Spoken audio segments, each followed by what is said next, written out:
Hello, everyone. How's everybody doing today? Is everyone ready for the final hack and play? Wait, play and pack in that order. Showdown. Is everyone ready? Voting won't start for a little bit. I want to give people ample opportunity to trickle in. But the stream started. Here we are. Welcome, everyone. I'll go over to doodad time for the moment. How's my countenance? There's like a weird thing here, too. Fortunately, you can't see it. Hello, everyone. Hope you're doing well. Who's all here? Anyway, who are all the early birds? Pressure. Welcome. And we get that follow by Host00312. Already banned. Still able to follow. Thank you. Thank you so much, Twitch, for your swift and decisive action. Severb, welcome. Abelrassi. No Rue. Dana. Yes, Soppy. How's everybody doing today? Hope everyone's doing well. I'm doing all right. Dana, I will stop stream right now if that means you'll stream. I will do it. I will just... Stream's canceled. Dana's streaming. I won't, because I know you wouldn't. You would put on the spot like that. I know you wouldn't, but I look forward to your streams, Dana. No joke. You are one of my favorite streamers. I'm always there. I don't talk a lot because I'm usually lurking, but it's a very pleasant stream to have on, folks. If you don't already,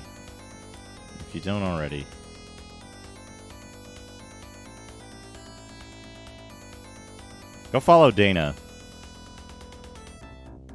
Go follow Dana. Dana is an excellent streamer. And it's rare streams, but they're a treat every time. Anyway, today we're going to be doing... Do I have the thing? I'm going to have to change the rules here. First of all, we don't have the Saturn anymore. The Saturn won the last round. So...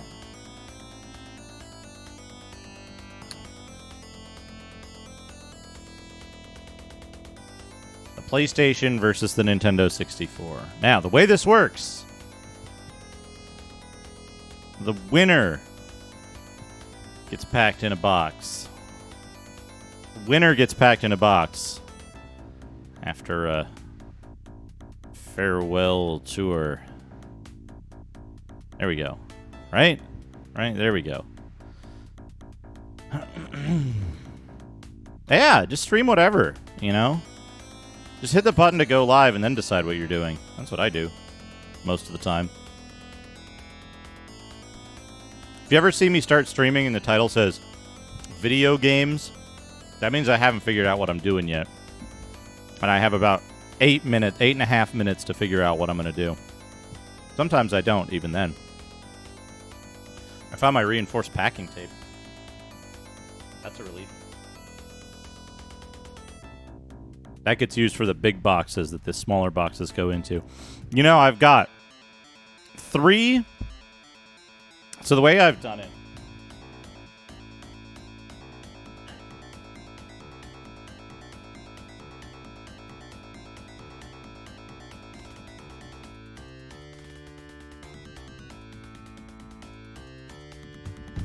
The way I've done it. Due to a miscalculation. Where is my...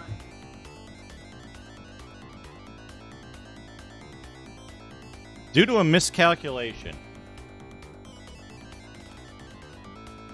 If I draw it here, you'll be able to see it kind of right here. So due to a miscalculation, I got 2 sizes of boxes, right? And what I calculated was, so for the big box, I calculated that I wanted to have 1, 2, 3, 4 smaller boxes this way, and then 1 box this way, because I knew I wouldn't be able to fit 2 lengthwise, right? So, I don't know if you can see this here, right? This is what I imagined.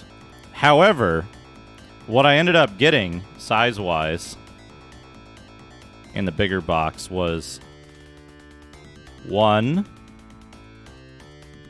2, 3, and like some extra space here. Right? Oops, where is it? Right? So I wanted this one with 4 boxes, but I ended up getting 3 boxes only to fit. Mainly because I didn't count on the fact that boxes are smaller when they don't have stuff in them. If that makes sense. So, like, when you pack a box up, it necessarily, like, bulges a little bit. And that little bit of bulge accounts for, like, an extra 50% of box. So each box has 3... Oops. Has 3 boxes here and 1 box here. Plus, in 2 of the boxes, I was able to fit the Commodore 64 in this zone. So that's 4 boxes per box. I have 3 packed. That's 3 times 4.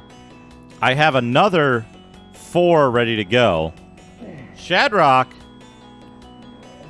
thank you for the 100 bits. My job is to train you for the fight of your life. Duke Donuts Top Games 1. Donut Diarrhea SNES. Okay. 2. Macaw Hunter 2000 NES 3. Uh-huh. KKAMS Pokemon 4. KKAMS on the Pokemon. SNES 5. Puka Pokemon Combi. Ranger 4 NES 6. Uh-huh. Super Mario On the Brothers 4DS. Holy shit. Nintendo 4Ds 7. 4Ds. Super Mario World Nintendo 3Ds 8. Super Smash Bros. Melee NES 9. That's got to be Super Mario a hack. Brothers Turbo Also- NES also 10. a hack. Super Mario World Nintendo 3Ds 11. Remake. Sonic the Hedgehog 2 SNE 12. The SNE. Sonic the Hedgehog 3 NES 13. NES. Super Smash Bros. Brawl NES 14. Super Smash Bros. for 3Ds NES 15. Super Mario 64 SNES Didn't Super Mario 64 on the SNES get shut down by Nintendo? 16. Super Mario Bros. for Wii U NES 17. Super Mario World Wii 18. Super Mario World for Wii U Wii 19. Super Mario Run NES 20. Super Smash Bros. for Wii U SNES 21. Oh, man. Super Ninja Gaiden Wii 22. Super Ninja Gaiden. Super Metroid NES 23. On Super the Wii. Mario Bros. on Wii U SNES 24. Super Mario 2D Land SNES 25. Gotcha. Super Mario 3D Land NES 26. Super Okay. Mario 3D Land 2 SNES 27. Super Mario Land 3D Land Beyond the World Lost Levels SNES. Beyond the World Lost Levels. That's that's a hell of a title. Good lord. Thank you, Shadrock, for the 200 bits. The 27 top games. 27 top games. So I've added some clarification here. You pick a console with a poll, right? And the winner of the poll gets packed in a box. A platformer on the Mario Kart engine. That'd be pretty good. A 3D Super Mario made with the FX, the Super FX chip would be pretty funny on the SNES. Yeah, so we're picking which console gets packed up. Right? So if you want to get rid of the Nintendo 64, you vote for the Nintendo 64. And then it gets played today. but not later on. Also, Hayes, unfortunately, the mass storage options for the PlayStation 1 on the PS2 are not great. You can only use what's it called? Popstarter or whatever, the emulator, which is a software emulator, which actually isn't great for running mass storage stuff from the PS1 on the PS2.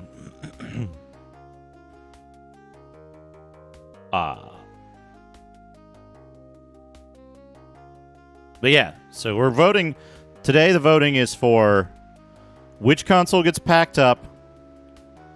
The other console is the one that sticks around up until the move and probably stays unpacked minimally packed during the move. And then that, of course, will be one of the first to get unpacked at the destination. For the PlayStation 2, we're doing something else. I've got a poll isn't up yet. It isn't up yet. Giving people time to filter in. Giving people time to filter in. Because you can only... I'd run the poll for the first hour of the stream, but you can't run a poll for more than 10 minutes on Twitch. So... what was I going to say? For the PlayStation 2, and it's actually something... Like I said, I'm just kind of vamping for time here, but in... Kill seriously. Just pack all your consoles and then buy them again when you've moved. Worked for me. Ha ha, Doge. Hazemaker, thank you for the 100 bits. So here's the... This is the think. Dana wants to think. We can do that. Here's the list. This is a different type of thinking. Actually, I still gotta open this up while I've got this on the line here. Oops, not that. New incognito window. I sure wish there was a way to set this up. Like, I want different sandbox browsers that are not, like, profile-based, but different, like, entire different sets of settings and whatnot. Like, I would like to have a shortcut to open new incognito windows in Chrome. I would like that to be the default, but I'd also like to be able to open, I'd also like to be able to open, my profiled one. What am I doing? Sign in.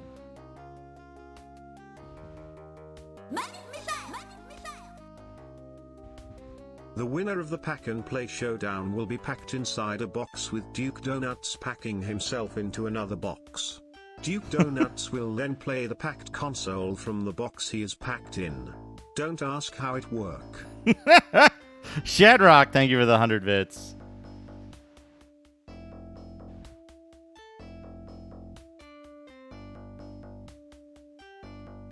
we go.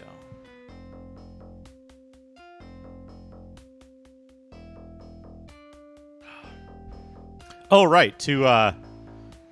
Since I've got these windows open now, I can show it on stream kind of easily. Let's set this one aside. Somewhere. Just go somewhere, please. There we go. That's probably not legible on stream, but that's fine. So in the list doc, let's look at the list doc just for a second here. On the PlayStation 2 tab, I've started making a list of video games. Basically, I have 64 gigabytes of PlayStation 2 games that I'm going to put onto the PlayStation 2 itself. Now,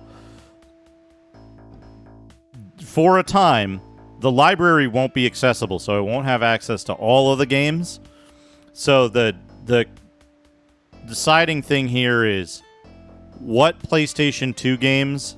I have 64 gigabytes of PlayStation 2 games to fill up, And the idea is, what games do I put on there that'll be valuable in terms of stuff I might want to stream, stuff I might want to play through in the interim until the chaos is done, right? As a backup, right? As a backup. So just something to think about. Something extra to think about.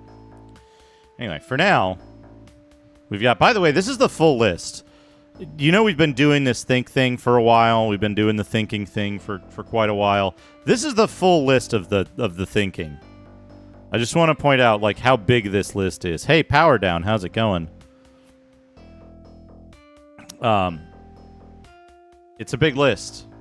It's a sizable list with, I think, 284 games on it now. Anyway, it looks like we need to start the thinking. The thinking is going to be the rest of 1996, I guess. Right? Because we got Tyrion out of 96.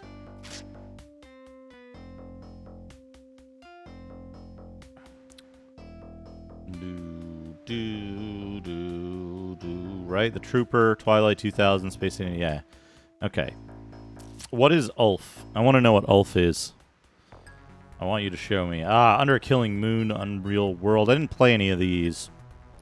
Vardit Baharpatka Hadasha Bialifat Haglisha.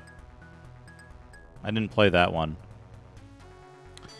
V for Victory, World War II. Vigilance on Talos 5. Oh, that sounds like a good game. I want to know about that. Virtual Snooker. Lift Some Weight, Carry Fondor.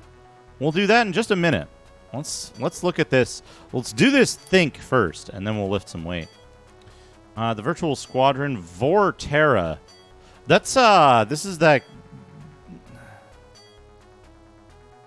another game. Voyeur 2. War Command Explosion. That sounds pretty good. We're gonna finish this think first, and then we'll do the lift. War Diary, War Game Construction Set 3, The Age of Rifles, War of Genesis, Wembley Rugby League, Whiplash. I think I got Whiplash. Whiplash has another name, right? White Lines, Don't Do It, 3-game driving pack. What are they referring to here? The Wild World of Madison Jacks. So this is Moby Games. This is Moby Games game list. So I've got to redeem. There's that redeem Think, which Dana just redeemed a few minutes ago. Basically, the list of games in the background, and we can go back through this. So basically, I've been writing down and taking notes on all the games that I played as a kid on MS-DOS. Or like up until, I don't know, up until about 2005, I'd say. And just going through all the DOS games, all the MS-DOS games, to see the ones that I remember playing, the ones that sound familiar. Maybe I played them, maybe I didn't, and try to fill out that, you ever get that feeling like you think back and you're like, man, I like MS-DOS games. I remember XCOM and Doom. And then you're like, but wait, are those the only games that I played? Because I swear there's more games on DOS than just that, right? So I've been going through every DOS game on Moby Games from about 1987, I think, to we're in 1996 right now. We're looking for games that that sound familiar, that I might have played, games that look interesting that we peek at, but I'm only adding the ones that I actually played at the time to my list. And so it's for me, it's a personal voyage, right? It's something that Unknown Terror. Oh, that's a compilation. For me, it's kind of a personal voyage of like what games did I actually play? Right? Like, I remember Z, but did I play Z? Zork Nemesis, The Forbidden Lands. I don't even know what that is. Z Platinum. Anyway, what do we got here? Ulf. This looks like... Oh. Oh. Oh. I never played this. This sure looks Amiga-y, though.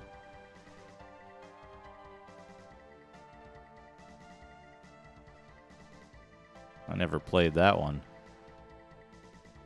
It does look pretty strong. Ulf for DOS. Vigilance on Talos 5. Oh, man. We got an intro with a semi-anime looking dude. Side-scrolling. Incomprehensible action. Apparently, it looks like a Metroid ripoff. That might be interesting. Vigilance on Talos 5. I certainly didn't play it. Vorter. Yeah, Vorter is this game. Jay Kintz. An interesting looking game, but I didn't play it. War Command Explosion. Oh, man. Command and Conquer, Warcraft demo versions. A 50 shareware Raptor, Battleground, Ardennes, Cannon Fodder. What a weird description of a shareware CD. Whiplash. Yeah, this is Fatal Racing. I'm pretty certain I played Whiplash, right? Did I write it down as Whiplash? Yeah, Fatal Racing, Whiplash. I did play this. I'm pretty certain I played this. Was this, Yeah, Gremlin. I played that. That's where I know Gremlin from. William Shatner's Tech War. We were talking about this on my Discord earlier.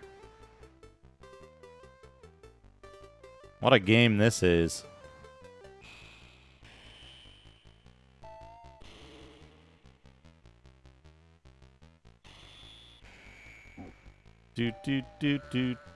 Okay. Witch Haven 2. I don't know if I played Witch Haven 2. I think I did. I think I did play Witch Haven 2.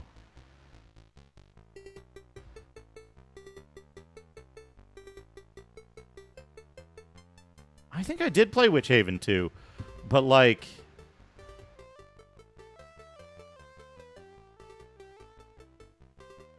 What was it like? A demo? Multiplayer only? There's something weird. I didn't play the campaign of Witch Haven 2 at all. But I do remember this, and, like, I remember it running like shit. Oh, man, World of Fantasy is another multi-pack with some pretty powerful games here. Pretty powerful German RPGs in there. Yendorian Tales Book 1, Chapter 2. This is an interesting game that Chubo played. I didn't play it at the time, but Chubo and Sinitar have both played this. Hey, you're supposed to be on this.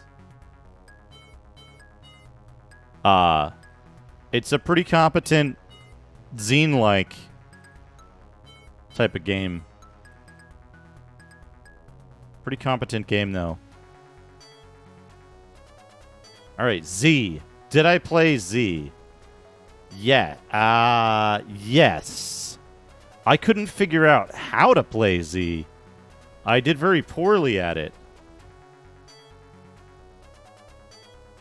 Oh, this is going to take a while.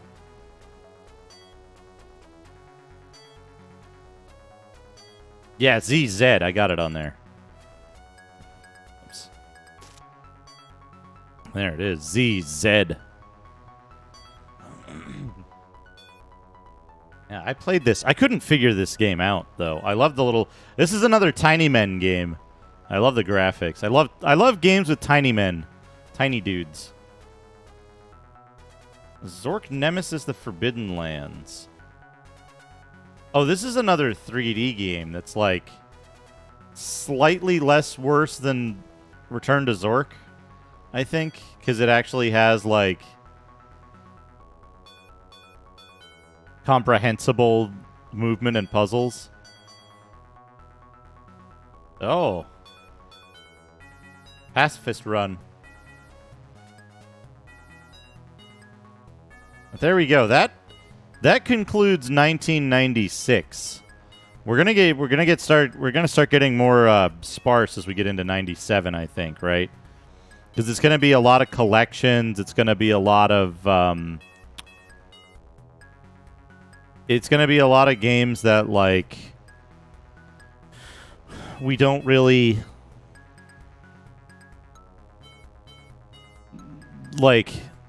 It's going to be a lot of weird stuff. Budget games, collections, stuff that wasn't released in English. We might as well go through, like, we'll go through at least the A section here. Amulets and Armor. I didn't play that, but I'm interested. I'm interested in this. Ancient Domains of Mystery I did play, but I don't know whether I played a DOS version or a Windows version. We'll call it a DOS version, I guess.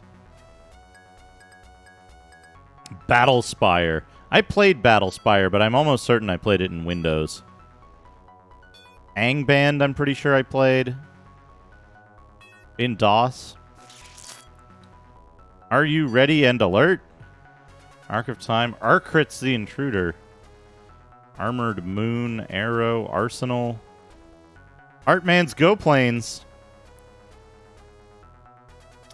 Assault Trooper. Atlantis. Avenger Aviation Award winners. ISO Soccer. Yeah, Amulets and Armor is a weird one. Very strange looking game.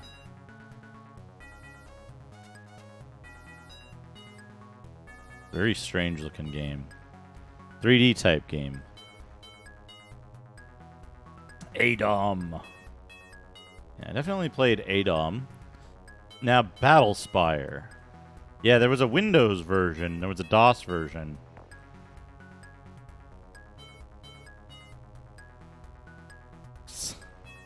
Richard Garriott, ready to make Ultima. Yeah, Battlespire. I don't remember if I played Battlespire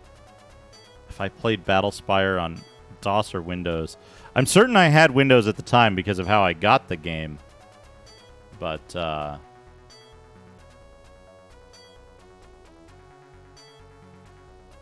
oh, that's another game I played. So Angband. Angband I wrote down. Moria I wrote down. Ancient.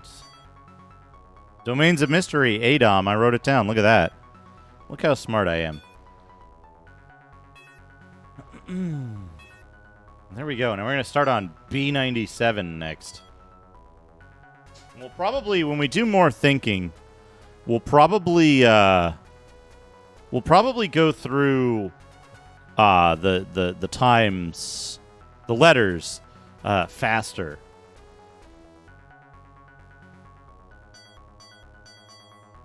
Gotta do something real quick. There we go. To turn off the Duke Development reward, so nobody gets disappointed. Because I wouldn't want to take so much time away from.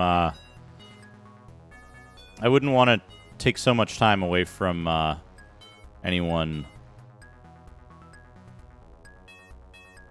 The winning console. Reset transform. There we go. Not yet. Bevork. Waiting for people to filter in. Waiting for people to filter in. I gotta lift some weight now, too.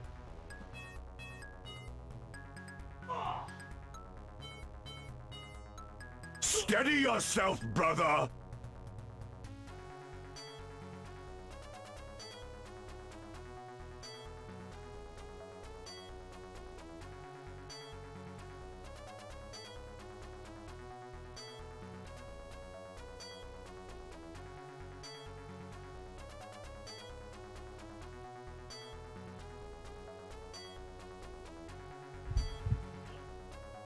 Oh, is there some event going on that I missed? Thank you, Carafundor, for the lift some weight. Is there some PlayStation event going on that I'm unfamiliar with? I don't keep up on the news.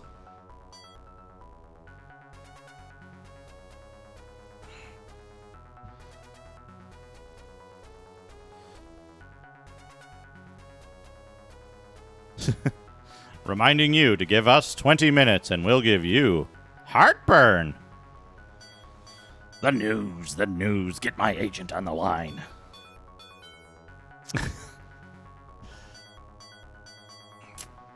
Hold on, what is 18 strength? I've got a number here.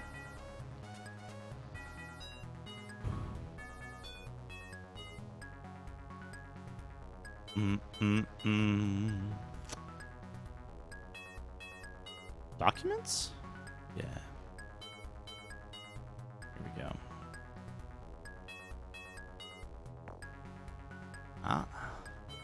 Core.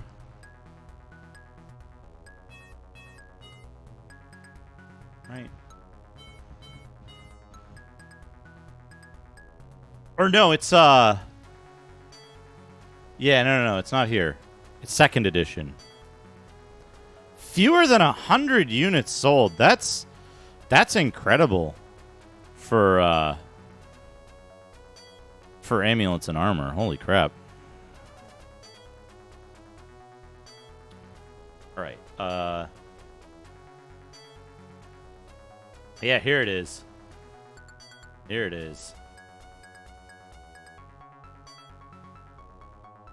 Okay, we gotta hold on. Let me just turn this off for a second.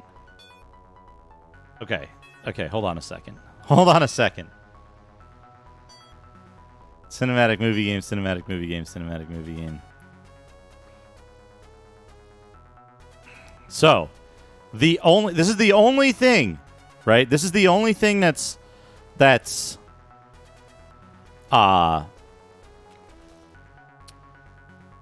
is the only thing that relates Dungeons and Dragons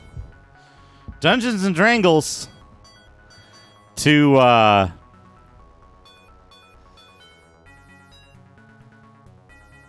is it the new format of FMV game where it's 3D scenes instead? It's like motion captured 3D scenes instead of FMV, but it's just as stiff gameplay wise. So we have max press. Well, let's see how they define this.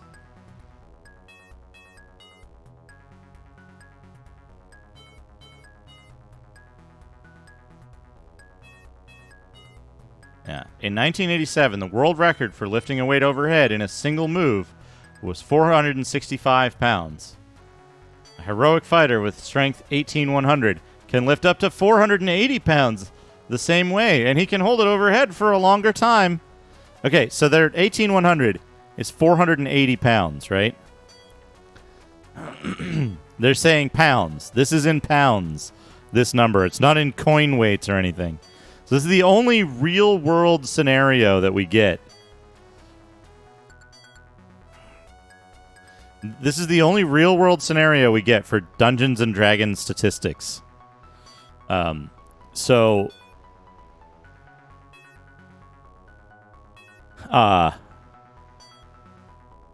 18 strength is 255 pounds lifted straight overhead. I can't do that on stream because I don't have anything that... not bench press. You'd have to do a strict press, basically. Or a clean and jerk. What is that guy's name? Leonid something?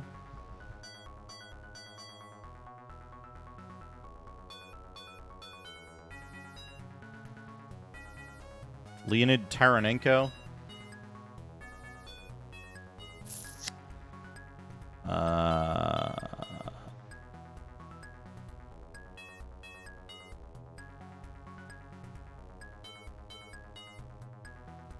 So they were wrong. They were wrong. They were wrong. Leonid Taranenko lifted 586 pounds overhead. So he's got over 18,100 strength, but not quite a 19 strength. 266 kg. in... When?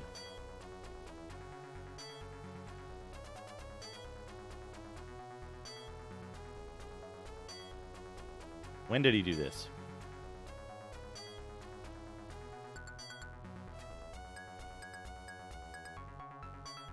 $1988. November 26, 1988. This dude is a fucking... This dude is incredible. Leonid Taranenko. Hold on a second. Let me find this picture of him.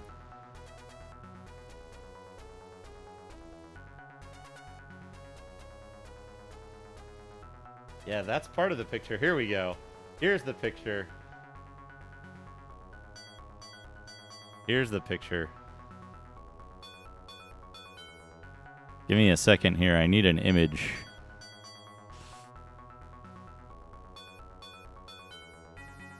Oh, okay. Not like, what are those games that consist entirely of QuickTime events and have, like, no real gameplay in them? That French guy who abuses his workforce makes those a lot. Okay, hold on, though. Hold on, though.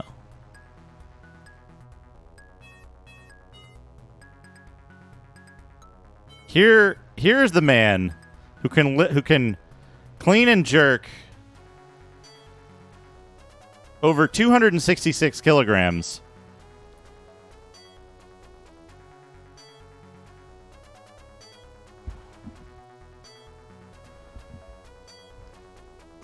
Please be aware.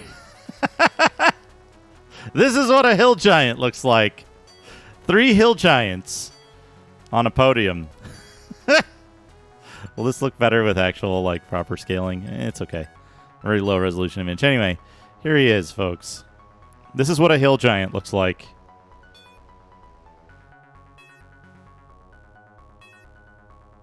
This is what 18,100 strength looks like. Actually, quite a bit more. It's like 18,100 and 150.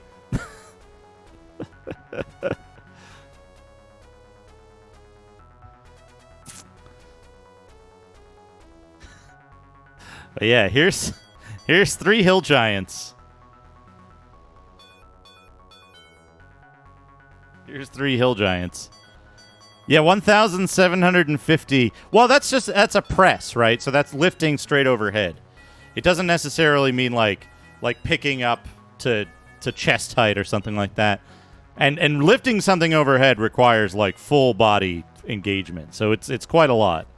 Anyway, here they are, 3 hill giants in our lifetimes.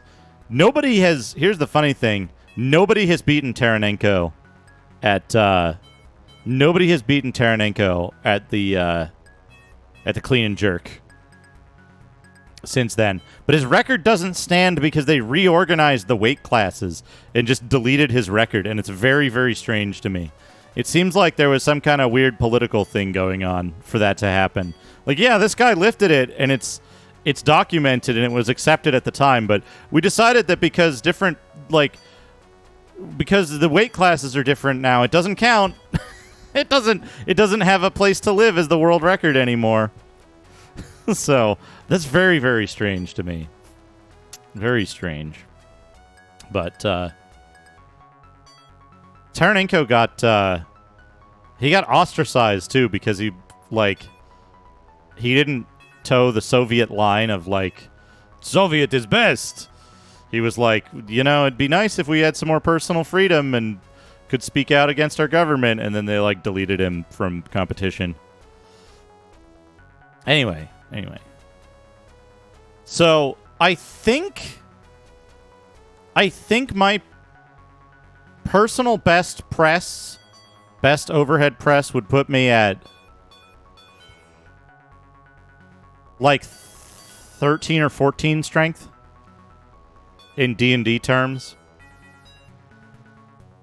13 or 14, I want to say.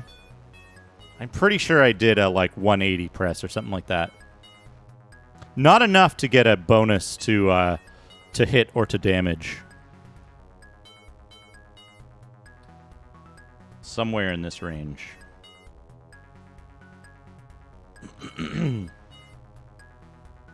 Today, like with what I have today, I couldn't even show off a 6 or 7 strength because I only have these 20-pound weights. I don't have anything heavier. I'm pretty sure I pressed the X68000 on camera once though. That's probably 60 pounds, maybe.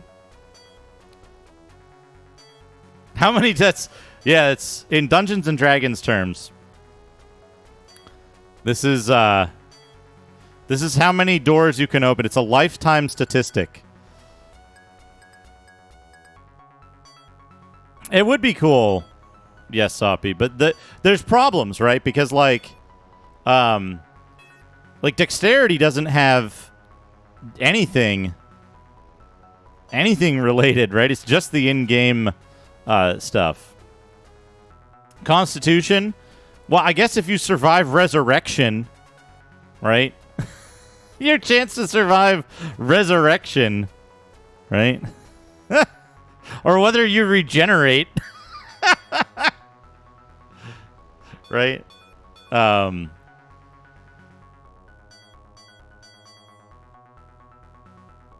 then intelligence. So here's the thing about intelligence, though, right?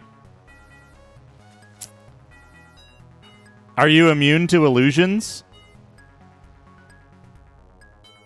How many spells do you know? What is your chance to learn a spell? Turns out, all humans in the real world are intelligence 8 or lower because they have no chance to learn spells. Their chance to learn spells is 0. Right? And presumably they have 0 wisdom because the chance of spell failure is 100%. And they get no bonus spells. Right?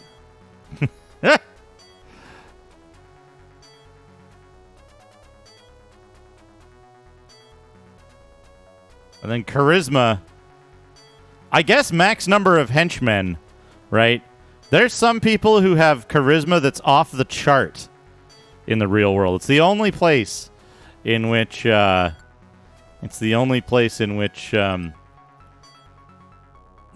excel more than in which we excel beyond Dungeons and Dragons is the number of henchmen. Although it doesn't quite equate, right? Because maximum number of henchmen is very high, but loyalty base is very low, right?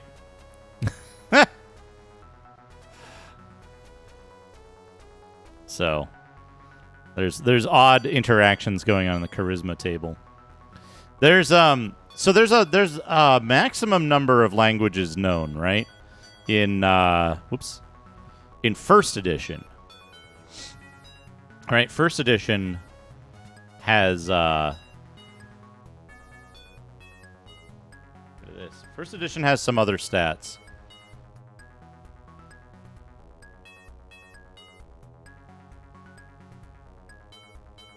Oh, henchmen versus hirelings. Good point. Good point, Lendries. Weight allowance. Open doors, bend bars, lift gates. Possible number of additional languages. So, if you're bilingual, it's 8.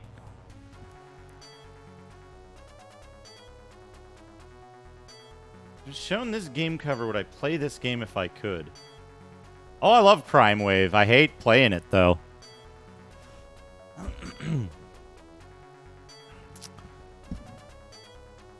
Yeah, so bilingual is 8.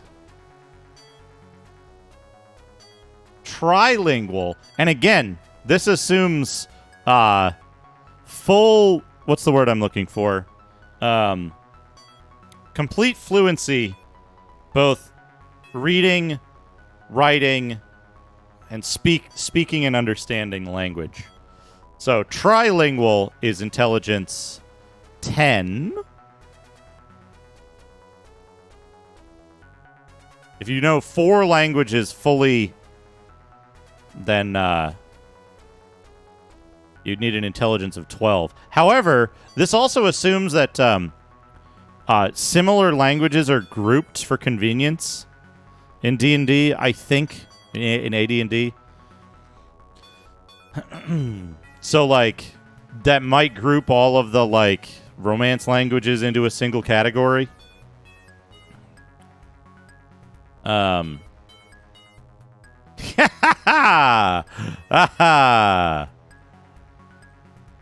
or lower, the character can only be a fighter. And then wisdom, right? Like, I guess, like, there's no, you know,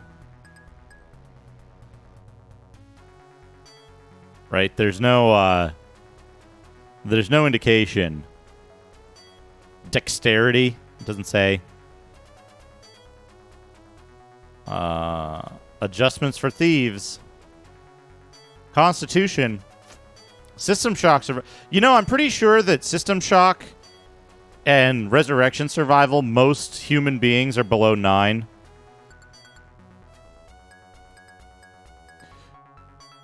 Well, so here's the thing, right? Is that there's no spell bonus, but we can assume that no one has a wisdom of 9, right? We can assume no one has a wisdom of 9 in the real world because that is the minimum wisdom for a magical cleric character.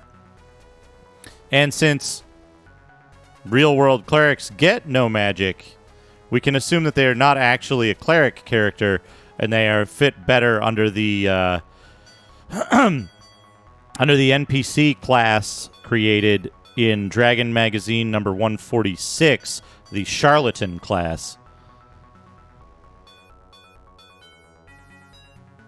Oh, monks have a minimum wisdom. Monks are an odd thing too, because we can measure whether a person is we can measure whether a person is a monk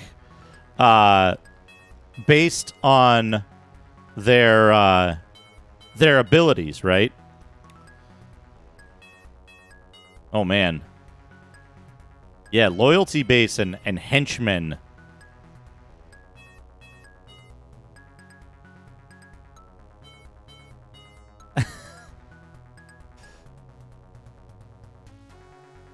Let's see here. Where is it? Character classes. Yeah, here we go. Here we go. So we can measure a monk. They're last in the list because they have so many special abilities. We can measure a monk based on their effective armor class, their movement speed, how quickly they can attack, and whether or not they have special abilities. So we can be sure that there are no third-level monks.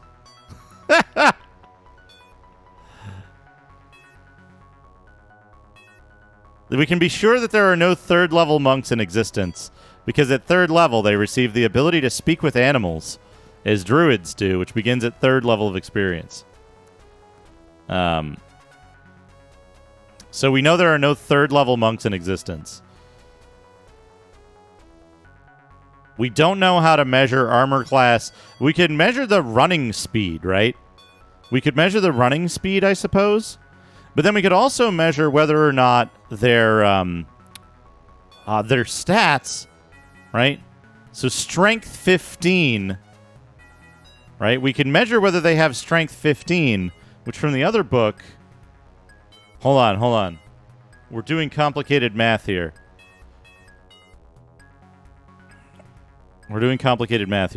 So someone who knows Kung Fu, who,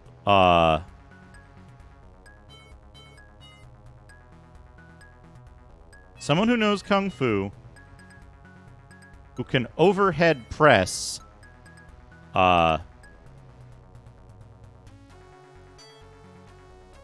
least 170 pounds, right? So if they know Kung Fu and they can overhead press 170 pounds and open 8 doors, then we know that they are properly a level 1 or 2 monk. And they are perhaps the wisest humans in existence. Right? So that's the criteria. That you study kung fu in a monastery, and you study kung fu in a monastery, and you have to be able to perform an overhead press of 170 pounds, and you might be a monk. All right, we're at the 1 hour mark. There's a few people trickling in now about the big deal, the thing that we're doing, the whole reason we're here, the Play and Pack Showdown. Hey, Mr. Orlock, how's it going? I actually studied a little bit of Kung Fu at one time. It was interesting. It was interesting. There's a lot to take away from it.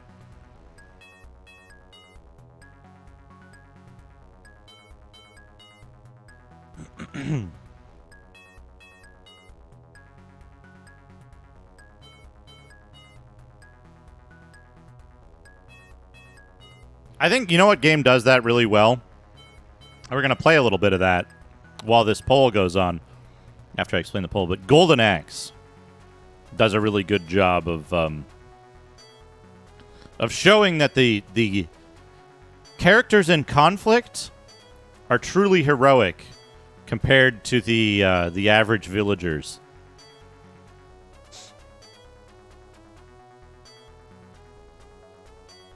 So, let me explain the competition here. How this works, this showdown, the Play and Pack Showdown. So, I need to pack stuff up for a cross-country move. Now, in order to decide what to pack up and when, we've been doing these showdowns the last couple of weeks. So the way this works is, I'm going to put a Twitch poll up in chat. It's going to be these parameters that you see here, which is that the poll will run for 10 minutes, starting in just a couple of minutes, and whichever console gets more votes will be played for about 8 hours. Based on my energy level, I'm guessing it's going to be a mega stream today, right? Just a guess. If not, we will pick it back up tomorrow for more streaming. But the way it works is we play that console for about 8 hours now, and then it gets packed in a box. And it doesn't come back out of that box until I've made my move across the country sometime in the coming months. Probably sometime before the end of October. So, once the console's in the box, it doesn't come back out, except maybe for a gaming emergency or something like that. While the console that doesn't win today is the one that stays out until I'm actually moving, comes along with me in my car, and is going to be the most available, easiest access console in that regard. Some consoles are automatically going to get packed that way just because they're either they're particularly fragile, I need them for other purposes, something like that. So, for example, the X68000 is coming with me. The NES is staying out. Exactly. Bivork's got it there, right? So, if you vote for the N64 now, you see more of it right away. But there's more opportunities for the PlayStation to get played between now and the move, and also immediately following the move when I'm still setting stuff up, I'll have that console out and ready to go. It'll be one of the first things that we can immediately play, and when we get back to...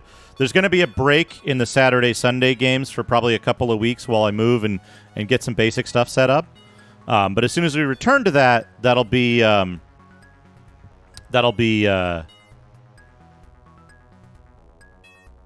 most available console, right? So we have a high chance of getting a game on that system as a Saturday game. The N64 has some pretty interesting stuff. It does have some pretty interesting stuff. So I'm going to set the poll up. Again, the way it's set up, you can vote once for free, and I encourage everyone to do so. Again, you're voting for what gets played now as kind of a farewell tour. But you've got night class. But again, even if you're not going to see this stream, the VOD's going to be up. There's going to be 8 hours of N64 content to look at. And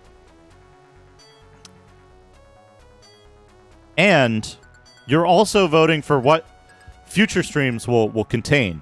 The accessibility of the console that does not get picked today. So, again, that's the breakdown, is that you're getting a bunch of it up front, but then it'll be going away for a while. Whatever is picked today. So, let me put this poll up. And again, you can vote additional times. Or if N64 wins, we absolutely will see Magical Beastmaster Zool. All right. Final showdown. Play it for 8 hours, then pack it up. Responses: PlayStation or Nintendo 64. It's going to be a 10-minute poll, and you'll be able to purchase additional votes for 500 bits. Now, again, those bits go whether your choice wins or not. But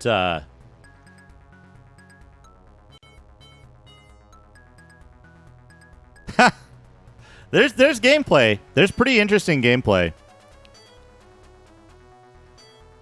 If you adjust for shovelware. So we're going to start the poll now. It'll run for 10 minutes. It should be at the top of your chat. I don't know how it shows up in mobile. 500 bits per vote. It will say who contributed bits, though. Now, I'm not going to look at this until it's done. I'm going to look at it until it's done.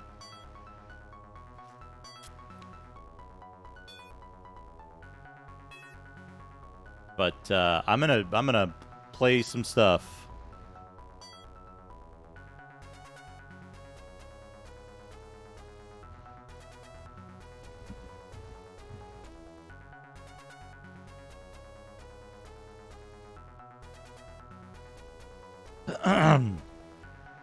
All right. Let's see here.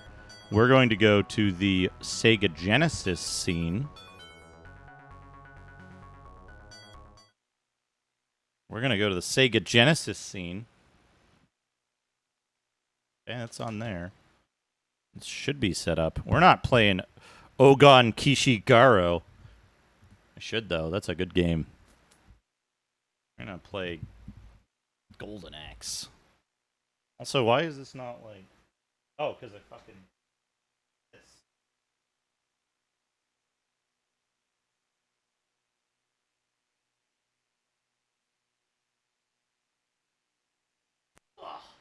The poll is still up.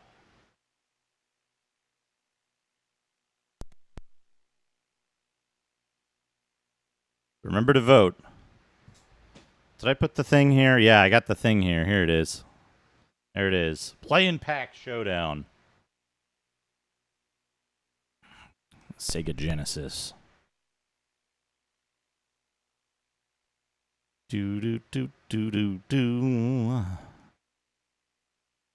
I hope one day they. I hope one day there's a core, a Mr. Core, for the other Golden Axe game.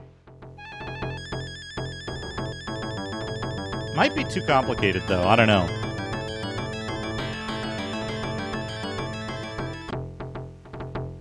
All right. I'm gonna take, and we're gonna take. I want to show this off because I mentioned it before. I'm gonna take what's his face here? Axe Battler. So one of the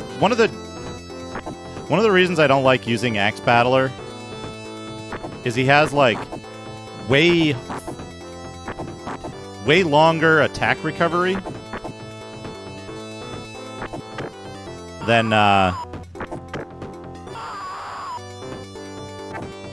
Gilius.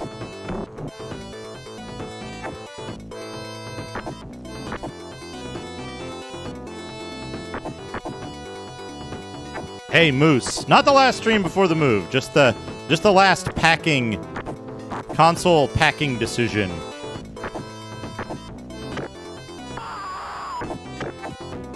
Just the last console packing decision. Before we, Whoa.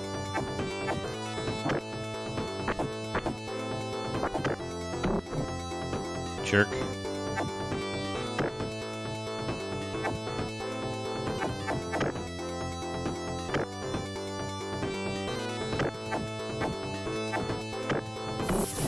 Why'd they both ignore it?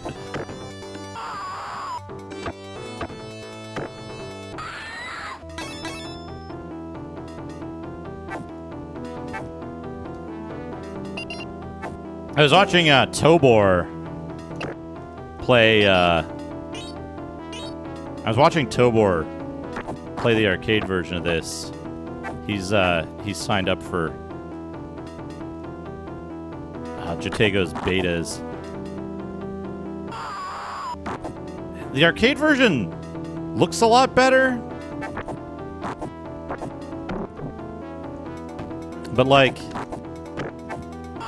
I feel like this version plays way better.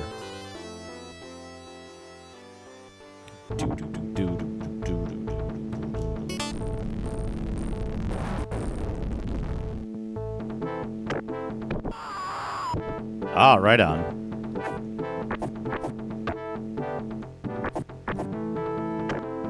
Oops. I got greedy.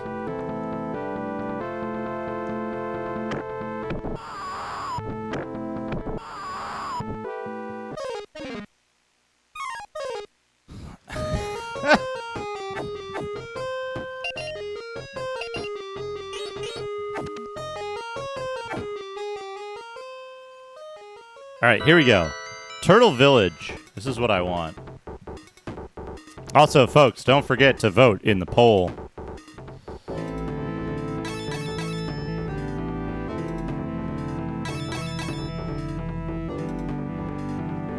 But yeah, here we go. We want to get, there should be some villagers.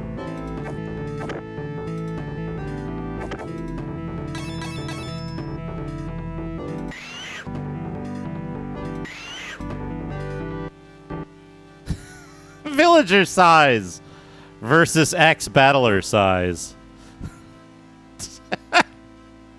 There's a reason why the villagers can't fight back and they rely on heroes to save them.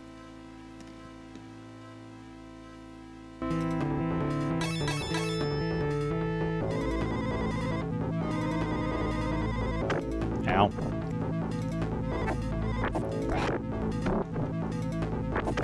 But, like, he's the same size as the Stolichnaya and, well, everybody else.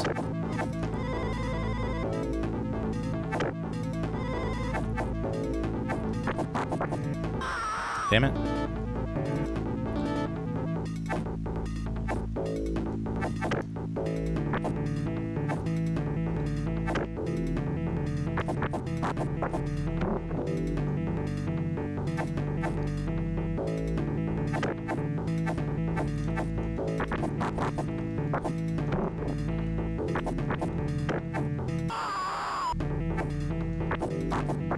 This is the other problem with Axe Battler is his regular attack just sucks. It has no range.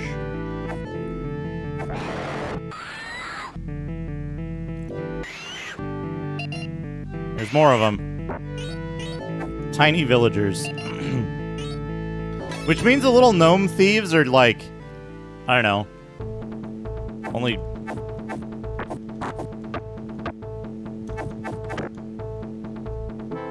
slightly smaller than average. Okay.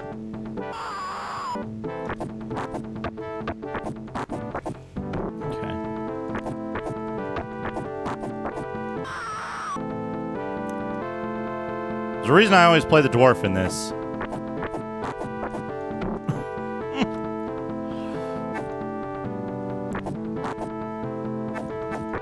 Look at that. He can't fight toe to toe with these ladies.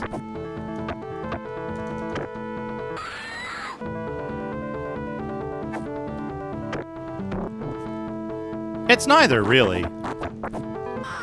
It's the decision of a lot up front and then a drought for quite some time. Hey, Kefka, how's it going? A lot up front and then a drought for some time, or it doesn't get played today, but more chance of being played over the coming months.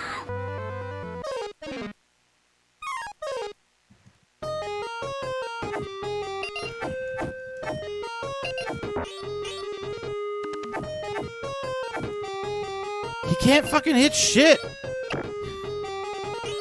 Axe Battler, your attack sucks. Hey, Master Gregor, how's it going?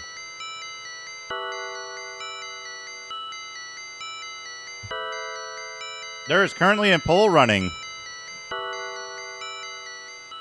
for the final showdown. It's in its last few minutes.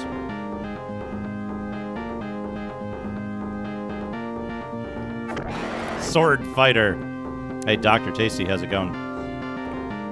And again, the poll is for which console gets a little farewell tour before being packed up.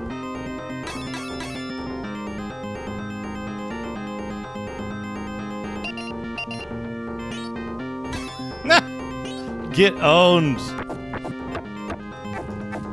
Oh, fuck, I can't do that. I can't do that well.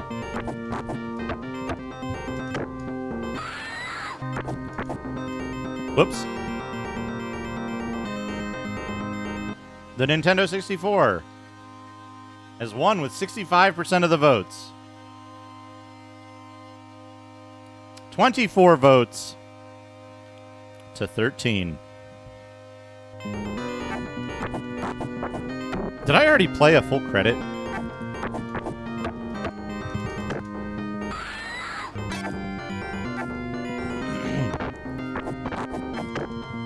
Oops.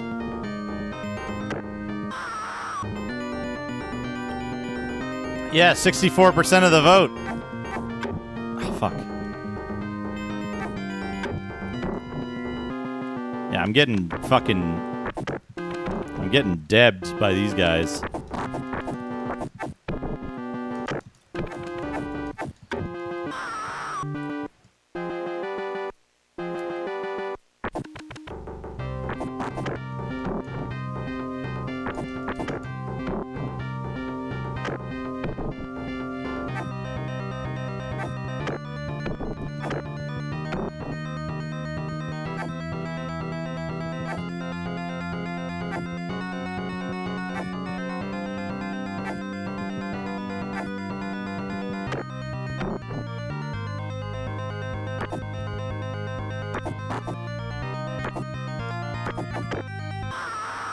God. Real quick, I want to show something here. So, as far as I'm concerned, there's only one character choice in Golden Axe.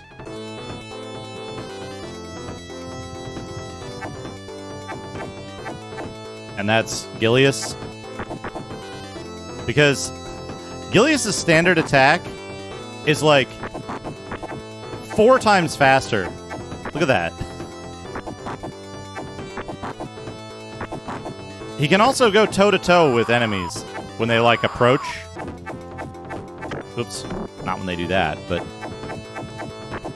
he can just go toe-to-toe with them. Axe Battler cannot do that. His jump attack move sucks. Like, his roll.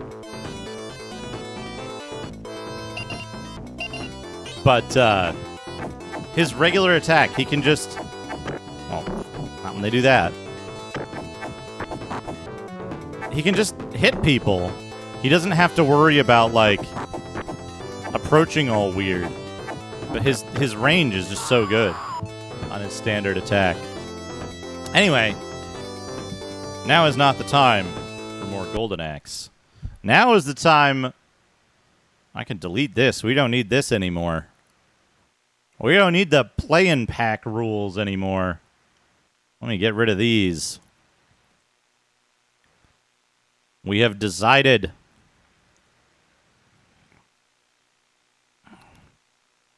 And not a hill giant. If Axe Battler just used an appropriate length sword instead of two-handing a short sword, then he would have less problems. Oh, I wanted to show something. Since this will be the last time we see it for a while.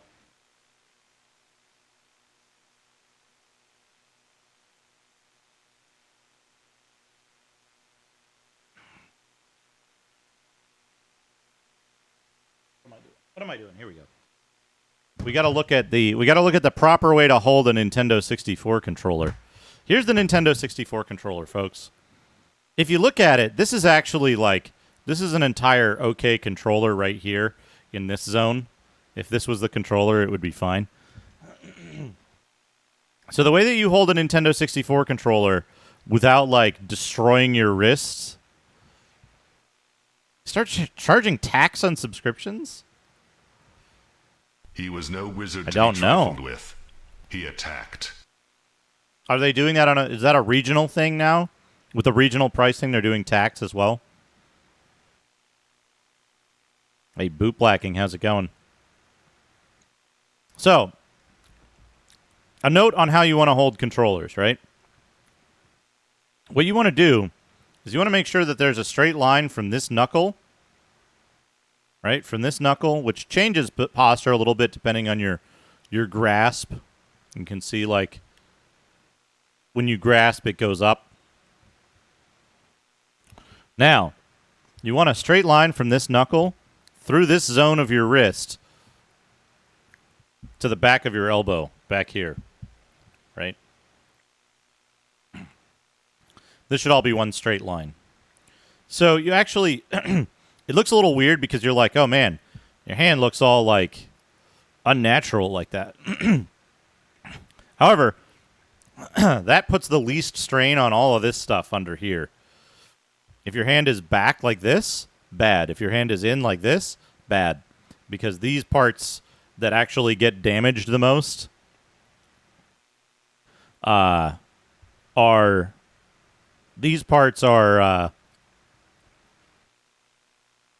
most likely to get damaged. So you want to keep them at ease as much as possible. So you want this to be straight. That's why when you put on a wrist brace, you're like, man, this feels real awkward and you put on a wrist brace and you're like, this feels like it's putting my wrist in a weird, uncomfortable, awkward position. I don't get it because you're used to doing things that are bad for your wrist. Now, with the Nintendo 64 controller, you want to hold it so that you want this to be straight, right? Now you need to put your hand such that the controller rests in it, so you can press the trigger. You can press the trigger. You can use the stick, and this is straight, right? Good. We've got the left hand posture down, right? We can do this. If we need to press the D-pad, we're shit out of luck. Now, the other thing is we need to press these buttons too, and we need our wrist to remain in that kind of neutral position. So we have to place our other hand here. So this is the correct way to hold a Nintendo 64 pad without damaging your wrist. The thumb action here is a little obnoxious, and you got to use the inside of your first segment of index finger to hit this stuff. You can hit all the buttons. It's pretty decent. You cannot hit this in any way unless you move your hand over to it. You can't hit left here either. If you're playing it, with the D-pad, you can hold it like this, and it's fine. It's actually fine to use the D-pad. You just can't. You can't really hit this without fucking something up. Left trigger finger. I mean, you could there's no real way to hit the trigger finger to hit the trigger with your right hand. But yeah, that's pretty much it. Is you hold it like this.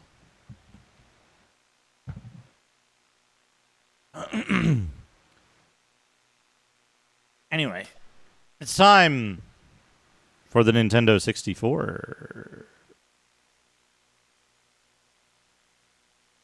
Unless it got disconnected over here. Again.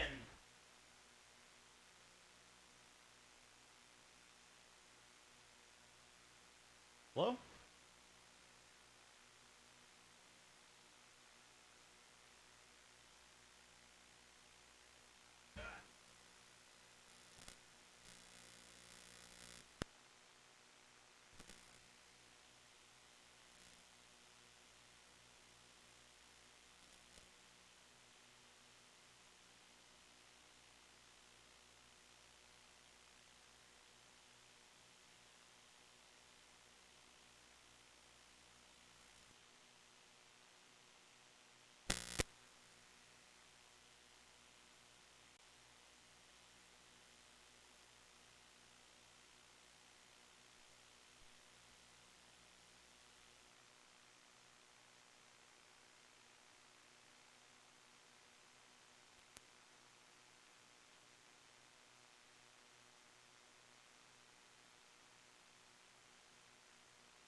Why is this having problems? Displaying a picture. Also, is this...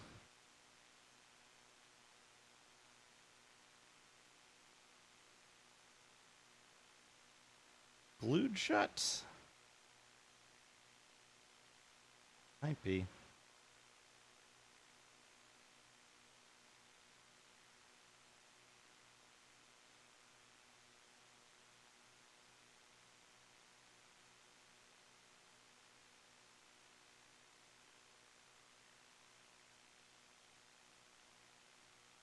Oh, the left bumper.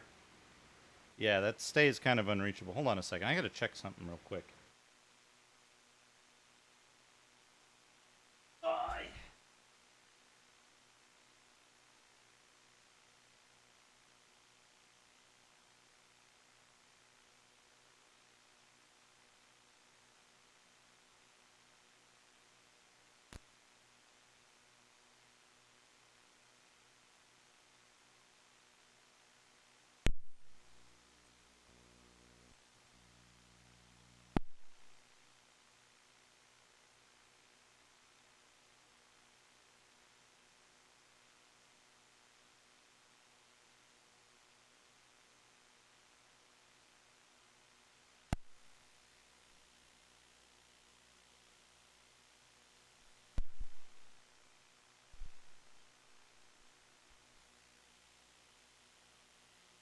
Oh, 7?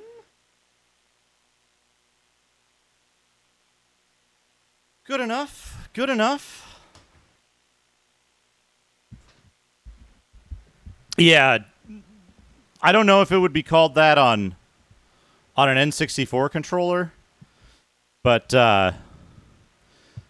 that's what it's known as now, since a controller like this has a trigger and a bumper. Those are called, I refer to those as bumpers if they're a non-analog shoulder button. Because shoulder button is a mouthful. Anyway, here we go. It's the Nintendo 64.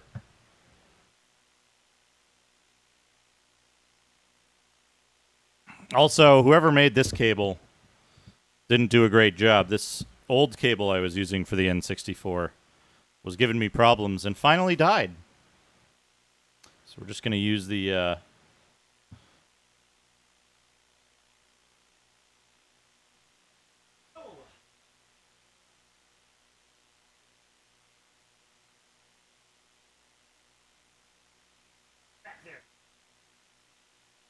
We're going to use the... Yeah, it's 360 era. That's correct. The N64 won with 64% of the vote. What a surprise. Anyway, let me load up. I always do this because it's the tuning scene. It's the scene I use to tune up the N64. Holy shit, that's loud. Continue without saving. Good. Start. All right. I always use this to tune up the N64 visual image quality. The VIQ is the industry term for this. Visual image quality.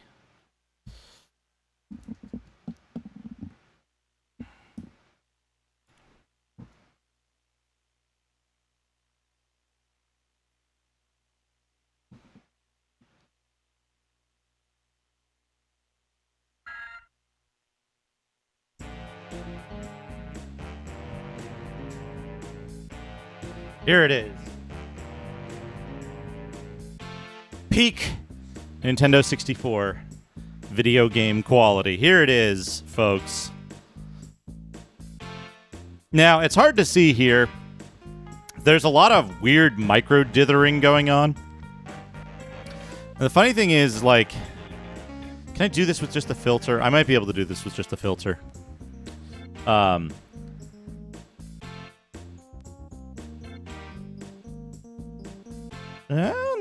No. It's good, though. It's good.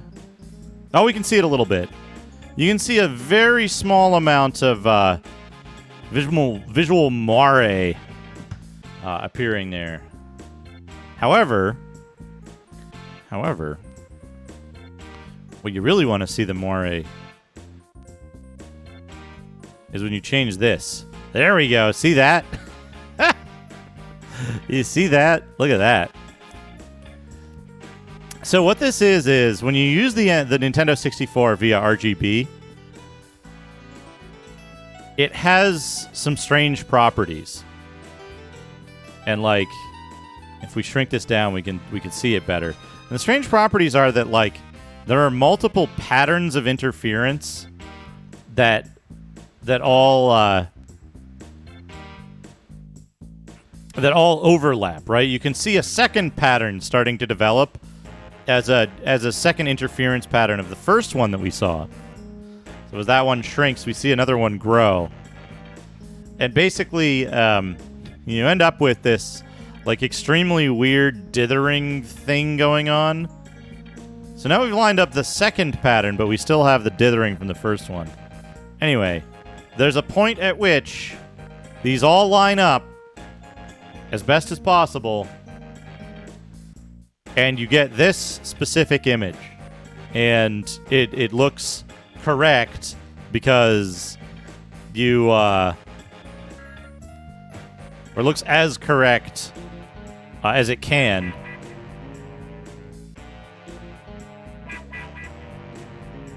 Because this is where all the pixels line up and all the different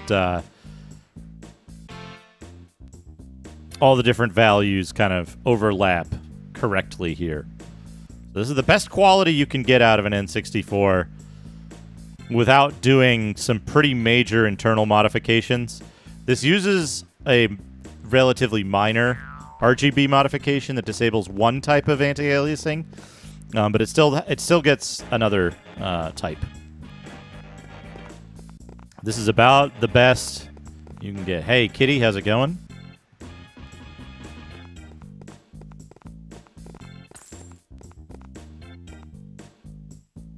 I like this painting in the background of like weird alien Bride of Frankenstein.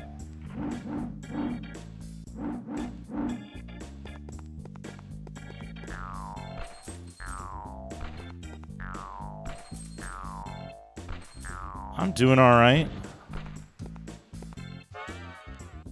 Collect 10 notes in each world to learn a new song and gain access to the next world. So yeah, this game is awful.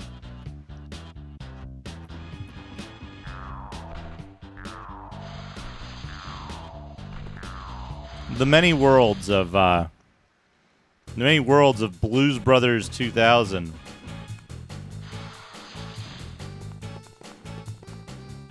Look at this prisoner. What good characters. What a wonderful game this is. What a good camera.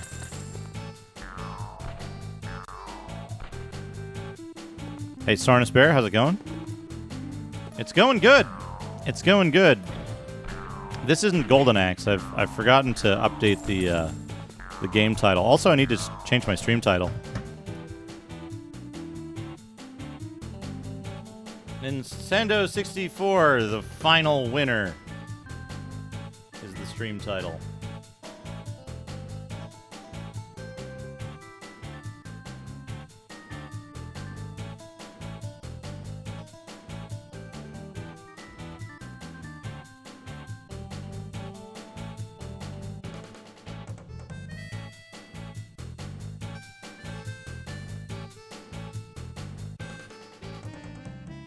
Hold on, I gotta check something real quick. I don't know about Deadly Premonition 2. It's not on the Nintendo 64. I gotta check something real quick here.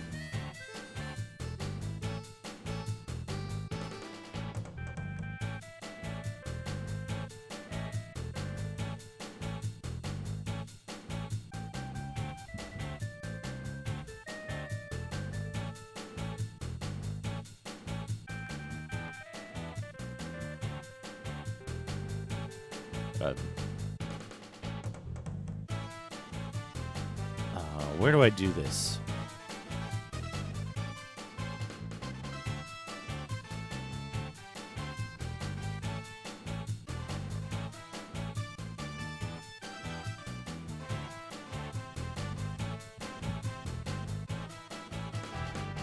How do you get to mod view for a channel direct? I guess I can do it this way.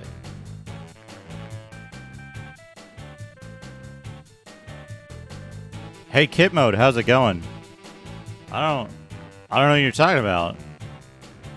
We're playing Golden Axe on the Nintendo 64. Surprised you haven't heard of it.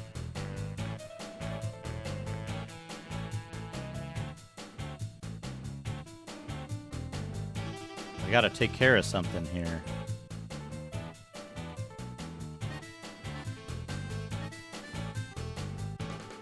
I gotta check something.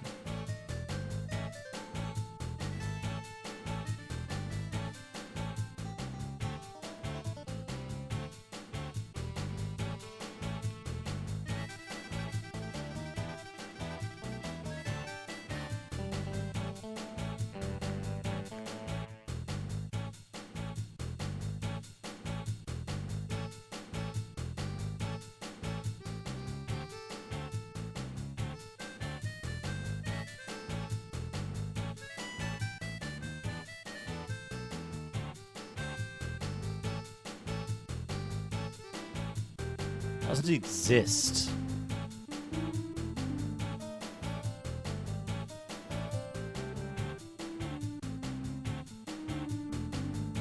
That's odd.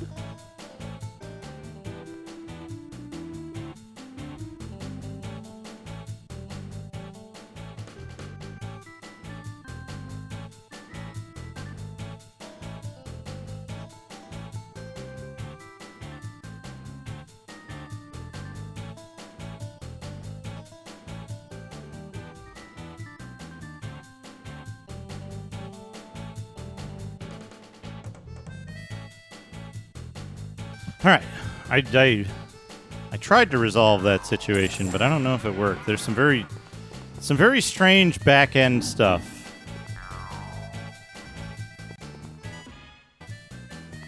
On Twitch that you can't really control directly because. But did I just get disintegrated by that giant inmate?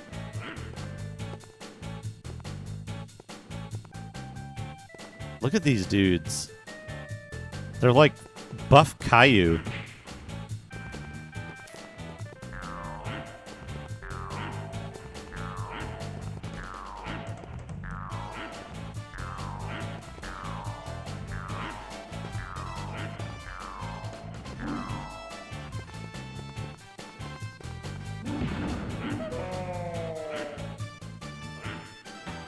They disintegrate him. Hey, look at that.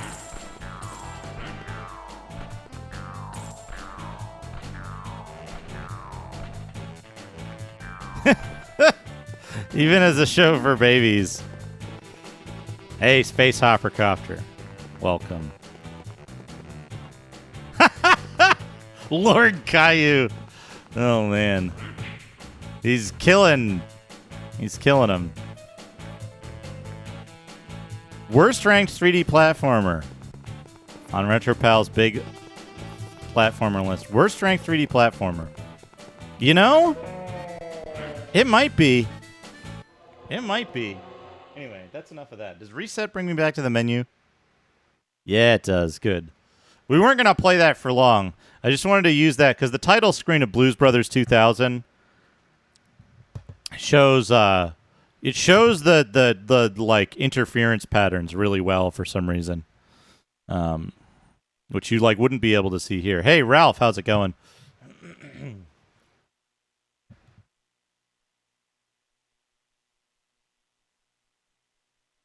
All right. So we got a lot to do. We got about 8 hours. We got about 8 hours of Nintendo 64 to play. There are many games on the Nintendo 64.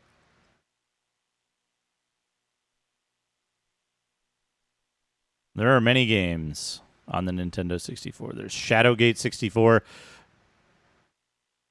Trials of the 4 T-Owers. Oh, man. Scooby-Doo. Classic Creep Capers. Hold on. We got to solve a real mystery. We got to solve a real mystery with Scooby-Doo here.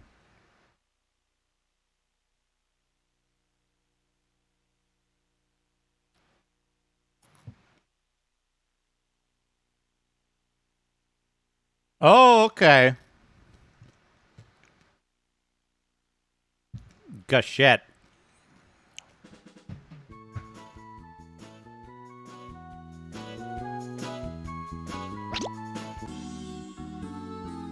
What a night for a night.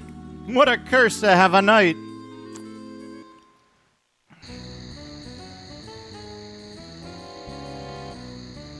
All right. Hold on, I gotta, they probably couldn't license it.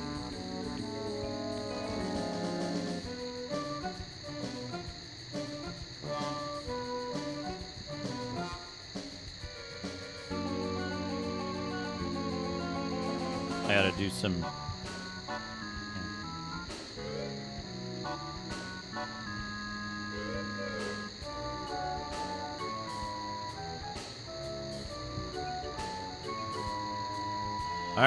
All right. One more thing to wrap up.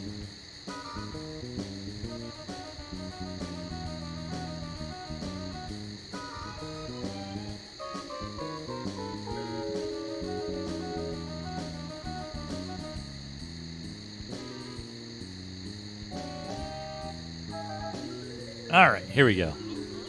Huh? Skip. Bong. Okay. Mr. Radon was playing this the other day.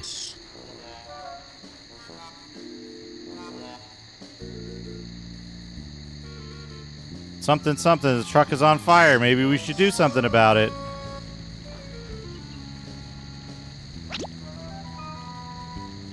Yeah, let's get the shipping manifest.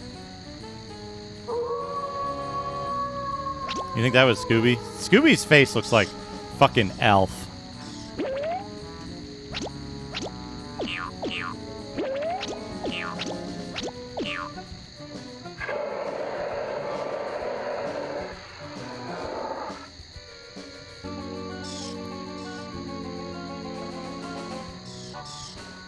Scooby's nuts.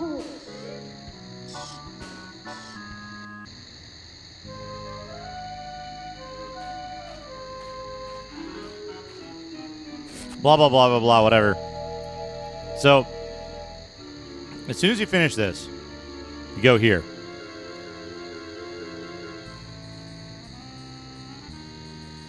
It looks like Scooby-Doo is taking a shit. That's a great question, Lucius. I do not know the answer. There are many mysteries about this game.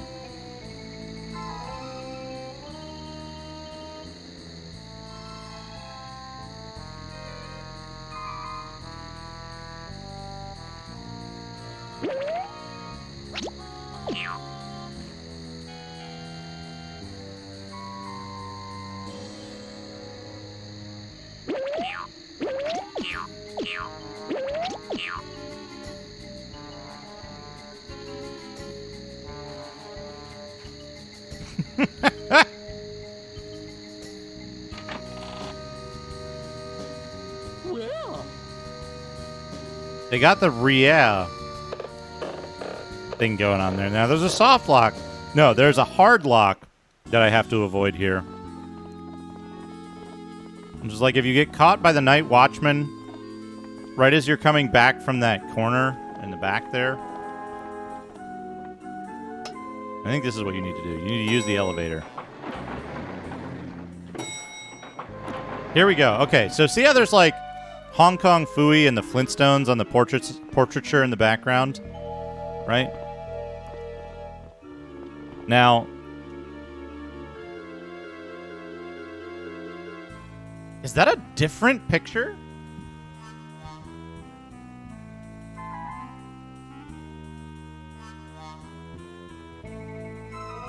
Okay, so see this picture right here?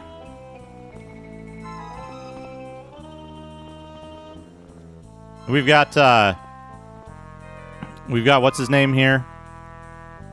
Snaggletooth is the Venus and Milo. Oh no, here it is. Okay, so see this picture in the background? We'll be looking at that real quick. Here's Peter Potamus and Quick Draw McGraw.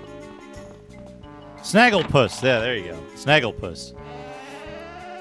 Like, come on in. Okay, look on the left. Who is that? What Hanna-Barbera character is that in the pirate outfit?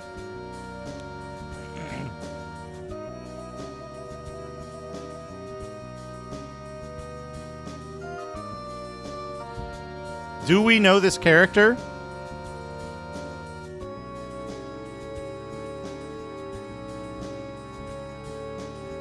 Yeah, but Captain Hook is Disney. They couldn't put a Disney character into a Hanna-Barbera game, right?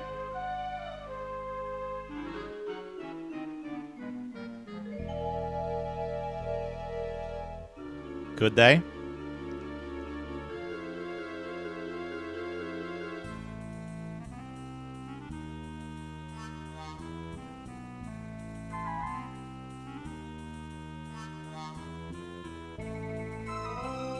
It's not Ioz.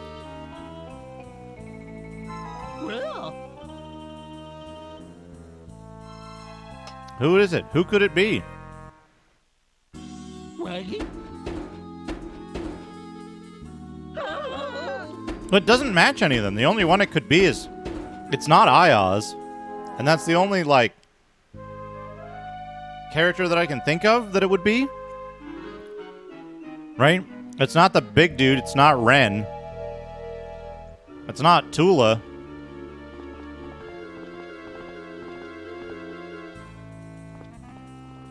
But yet there he is. No idea which character that is.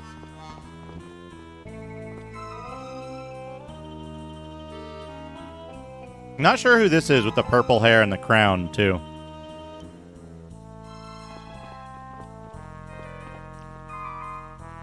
The Sinbad show. Possibly. Possibly. Okay, now the question is, can we find...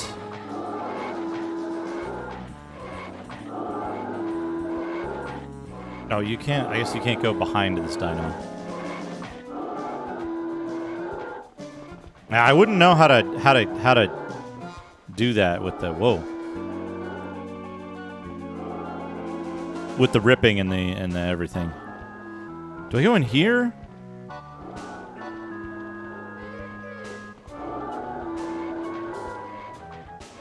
This room's layout is really fucking confusing. Rip and tear. They lose confidence if they get hit.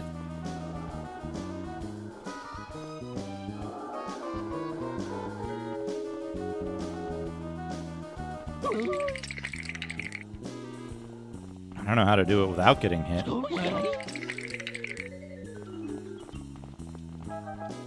And now I'm just back to the fucking beginning, right? Oh god, the controls in this are so fucked. You absolutely don't go in the direction you expect to.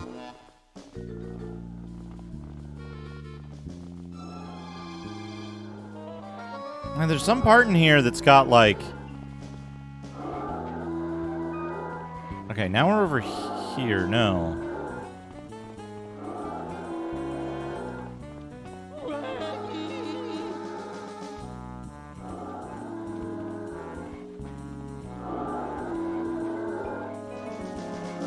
Is there like an exit over here?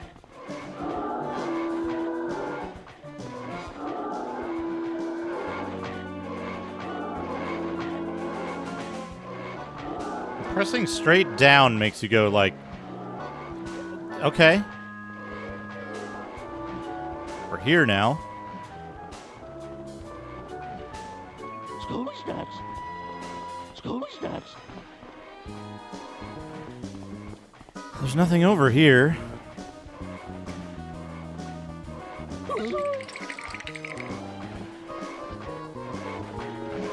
Okay, okay, okay. I think I'm headed in the right direction.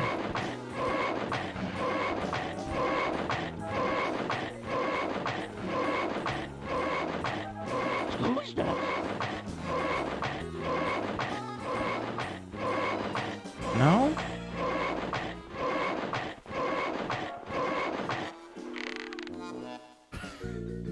Ah! Lift some weight. Teleplan. Yeah, we can do that.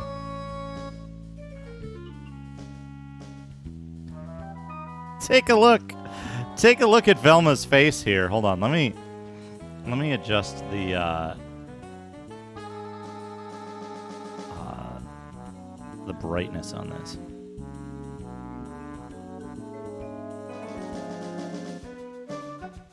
Her face is a little overblown.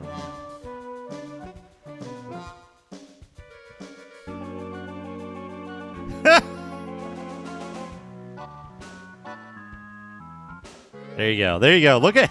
She's extremely happy to have been captured.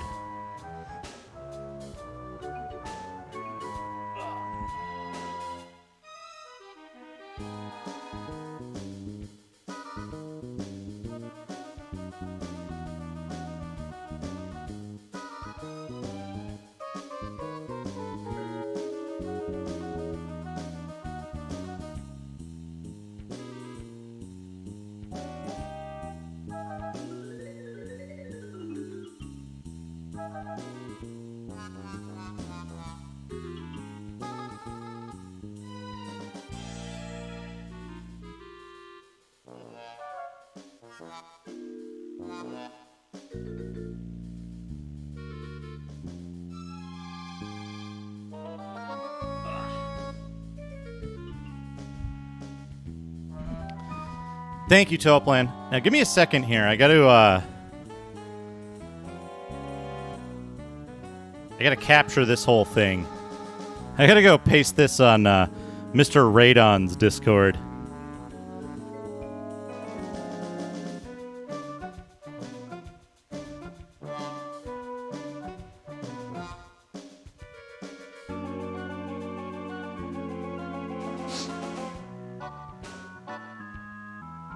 Hey, Chubo, how's it going? That face on Velma. Somebody rip that texture out, please. Oh man, I remember the amazing Chan and the Chan clan. Also, thank you, Teleplan, for the weight lifts.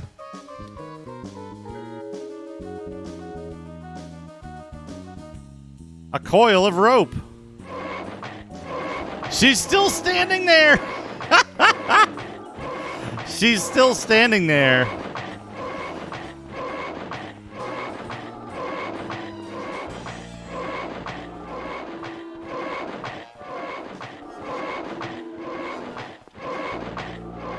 She won't move without her glasses. Use the rope. Use the rope. So Morgan McWright is the pirate.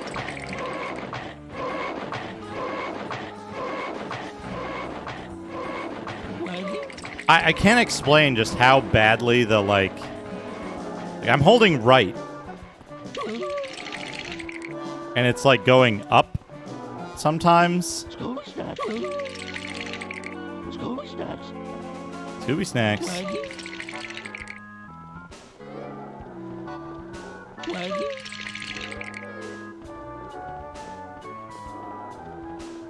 I'm holding right and he's going left. I'm holding right and he's going left.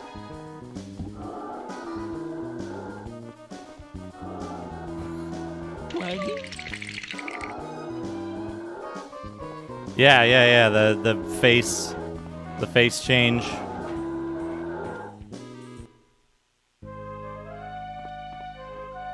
A sentient programmer.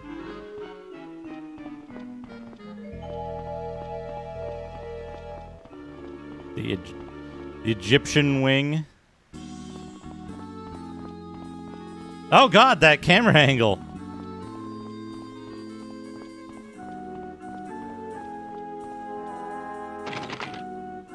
It's locked. I'm holding down right now. Oh shit. I'm out of here. And then it takes you back to the last time you went into the safe zone, basically.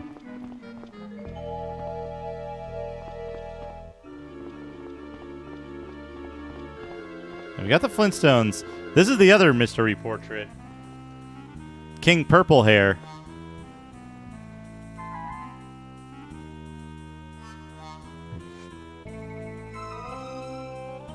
The YouTube link to all that Quick Draw McGraw cartoons. That's pretty good.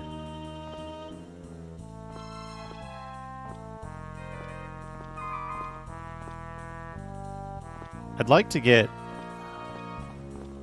There's no area in which you can, like...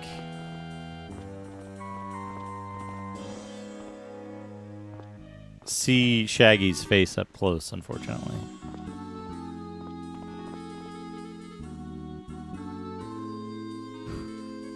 That one's pretty good. There you go. That's a pretty good Shaggy face right there.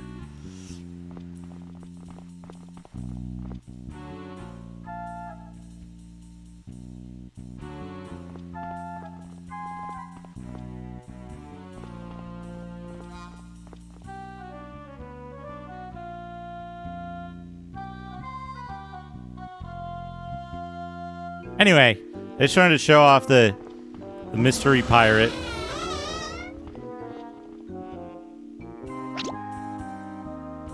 It's a bag of sand. You just steal a bag of sand from the museum. It's cool. I'm holding... Oh, God. Holding down left.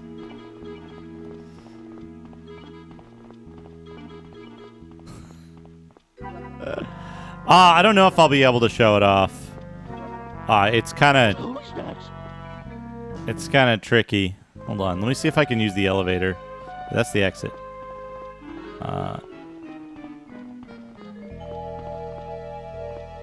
Fucking...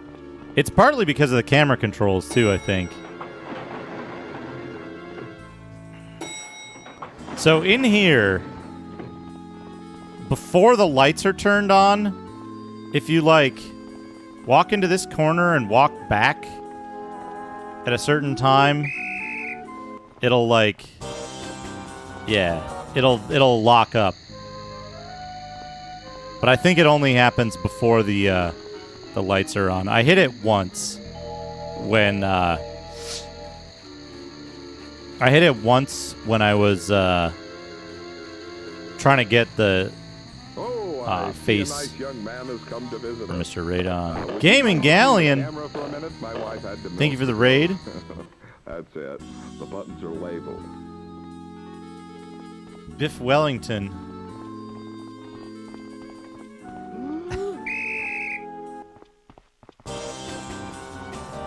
Hey, B-Boy J Nerd. Thank you. Hello, welcome. Fuck. Okay. The cafeteria.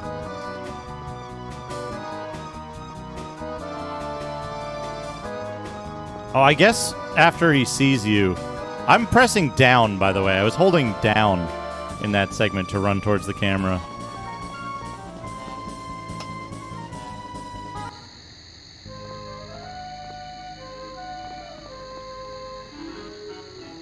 Yeah, I'm kind of surprised at that, too.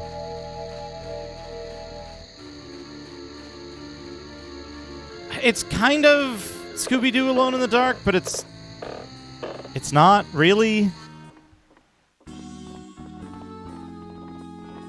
We got to get into the kitchen. Oh, shit.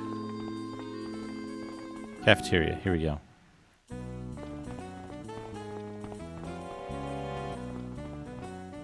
Let's roll. Let's roll.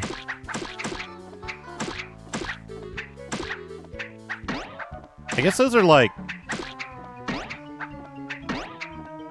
beans, or I don't know.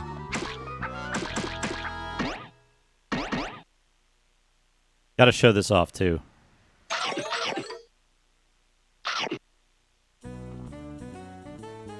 Let's roll. So you're saying that Kojima names his characters from the Hanna-Barbera wiki?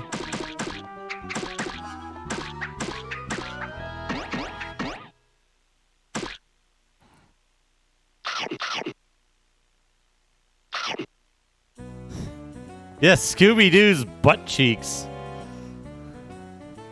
Let's roll.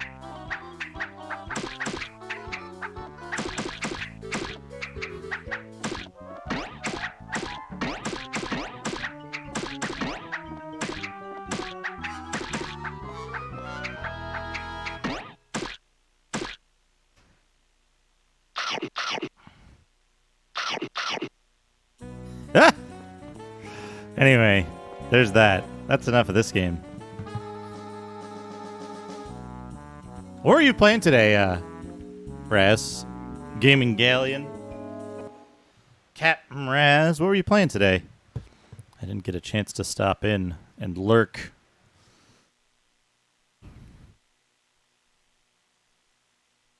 Rocket Robot on Wheels. Space Station Silicon Valley. There's something about Space Station Silicon Valley that, like, I just forget. I think maybe it's one of the games that doesn't work with the expansion pack.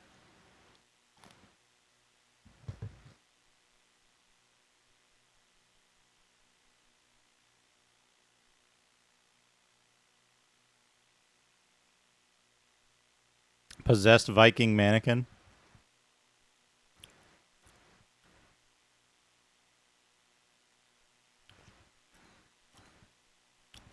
Oh, man.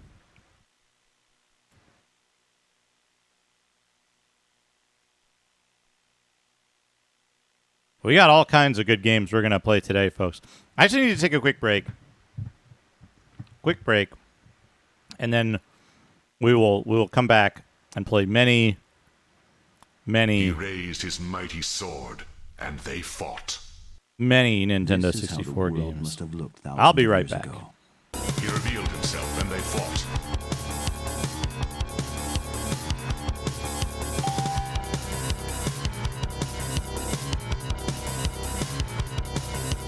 A huge inmate confronted her. He raged as he attacked. Thank you. Try as many as possible. Keela was to fight herself. He attacked Keela in the capital of Argos, Shorestone Castle, where a man wielding a mighty axe attacked. Nature's protector emerged and attacked him as an invader. He wanted justice. He found him within Accra and attacked. And he might tell him why he looked like an ape when he was really a little monster.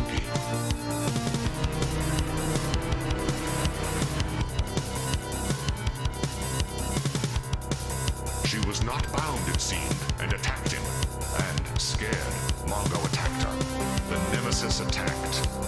Do you know who I am? Yes, it can be. She attacked. You are dead.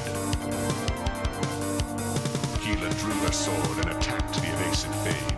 They joined battle. Jamasia. Yes. And then charged to attack. Jin told him she had come for him and attacked him. So Korath could wage battle with him. Fade cried.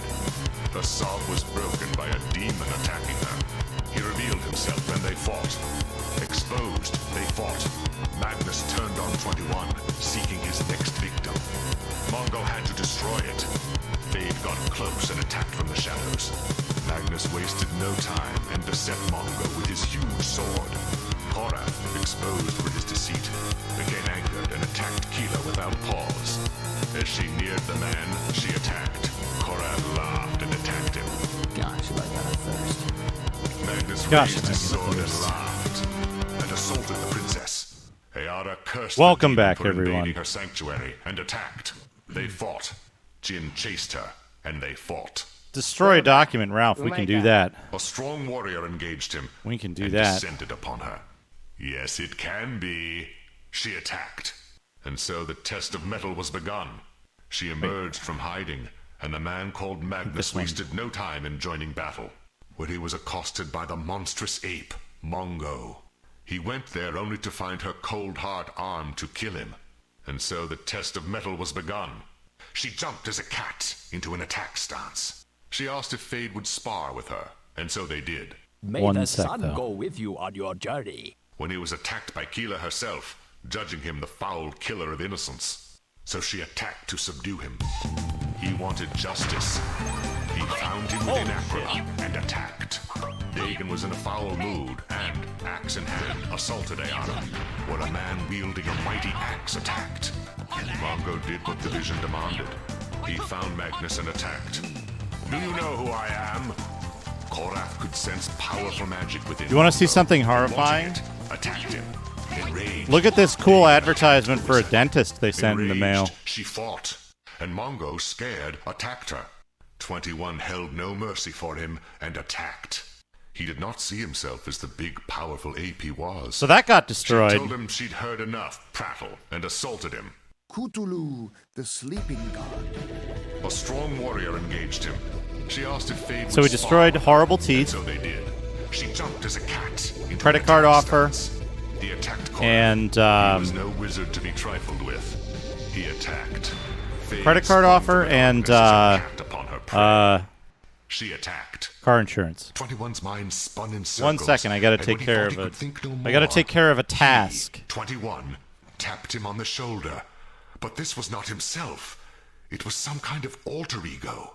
A sinister 21. And so he fought him. Pound benefited from the dollar's weakness and rose to the giddy height of $1.90.42. That's the highest for 4 years, before dropping back.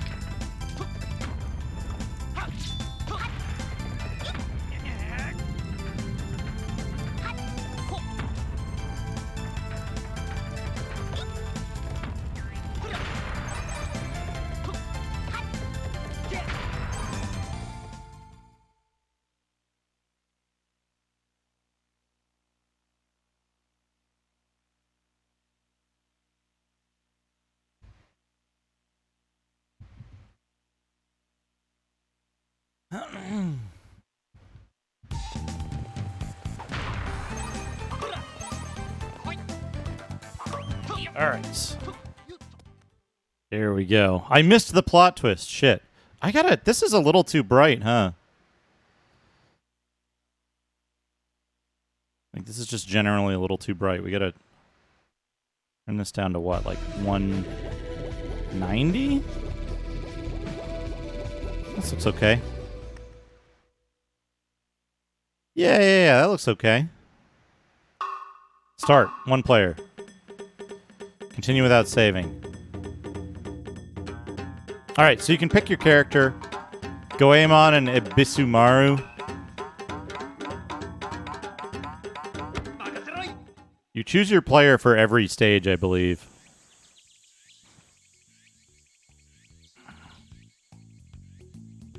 Anyway, there's plot, whatever.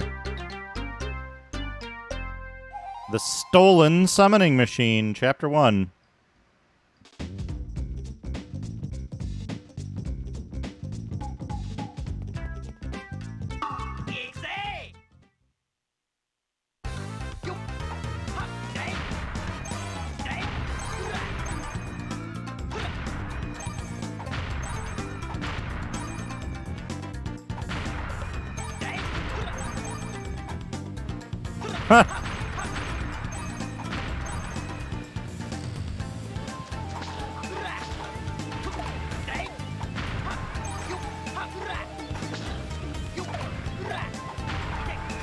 Ah! Fine, I got hit before I picked up the weapon, so we're... Ow! Now I got hit after. Okay. Just gotta keep going. Just gotta get through the stage. Maybe somebody will drop food eventually. It's okay. There's food. Dango. Oh, weapon upgrade too. Excellent. Get on.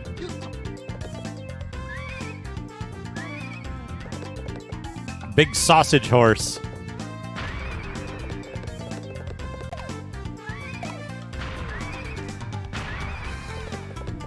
Big sausage horse protects you from damage. Got the elephant. You don't get any power-ups when you're using the big sausage horse. But, you know, in exchange for that, you, like, don't get damaged, so... Aye! You lose the horse there, because...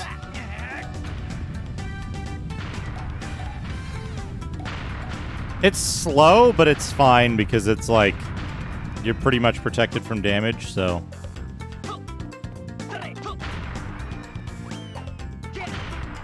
Knock those dudes down. I'm hoping for... Oh! What are these guys called again? Big fake walls.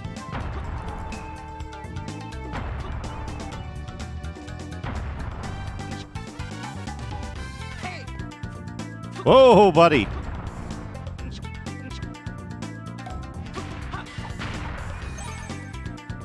Nurikabe. Yeah, there you go.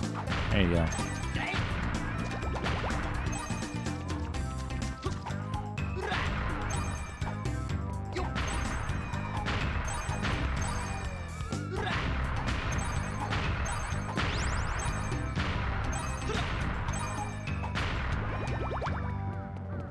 The music slows down and it becomes nighttime. Here we go. So they're finally here, Top boss. performing for you. If you know the words, you can join in too. Put your hands together if you want. Thank you to for the clap 100 as we take bits. you through this monkey rap.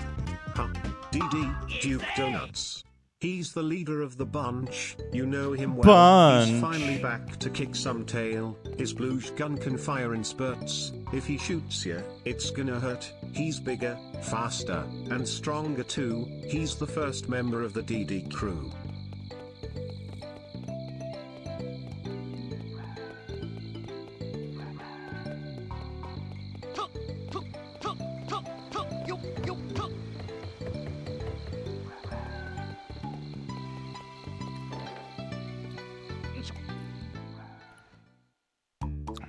Top boss, thank you for the 100 bits. Do do do do do. Alright, skip this.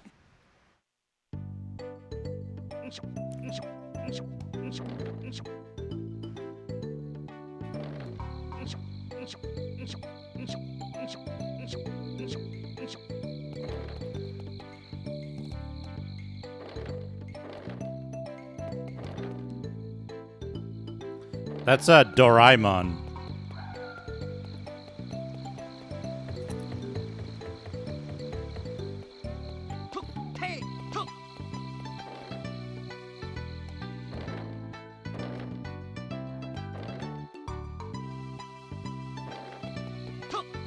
I'm looking for somebody specific in this town. I don't know what building they're in. Not this one.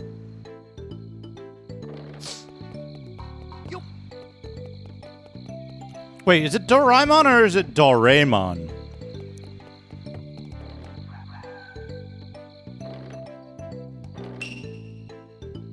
No, I didn't want to talk to you. I wanted to jump.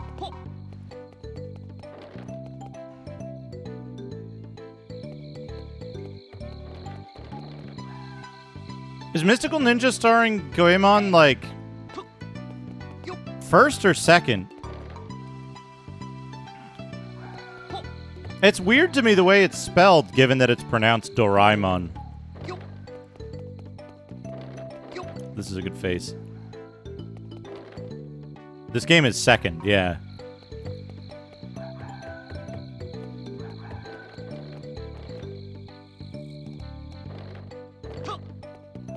I'm looking for a specific NPC.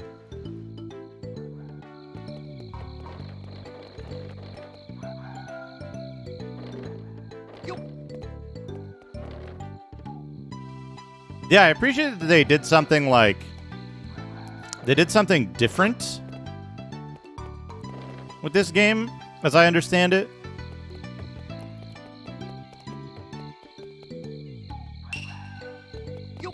Wait, fuck, if he's not... Hold on.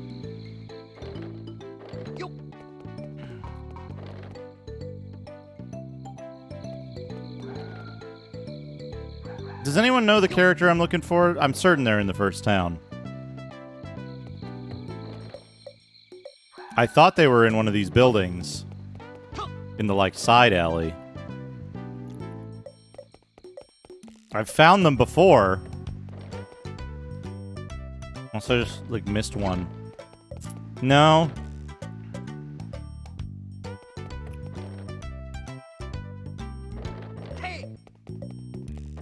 Hey!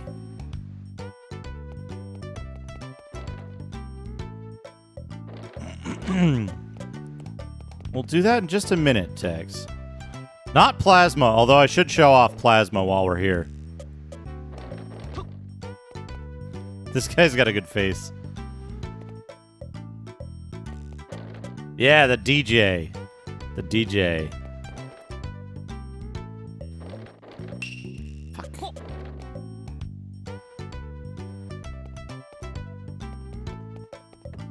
Hey, Holtzy, how's it going? The move is going to be... likely... It's going to be mid-October or so. I'd like to make it early October. Yeah, this is just the store. Yeah, where's the fucking Bimani guy?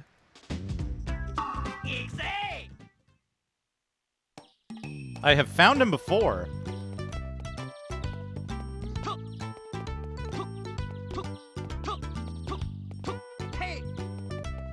You can't go in here, right? You can go in here. Oh, that just goes through. Okay.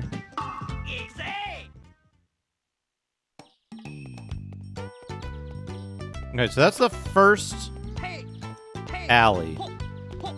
That's the town exit. So maybe he's past this?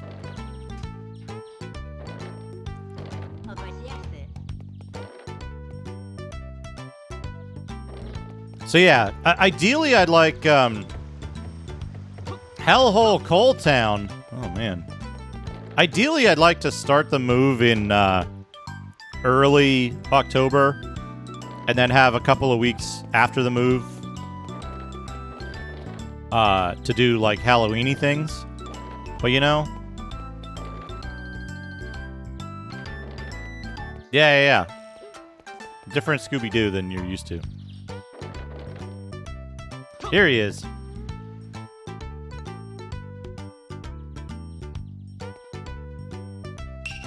Here he is. Look at that. Look at his face.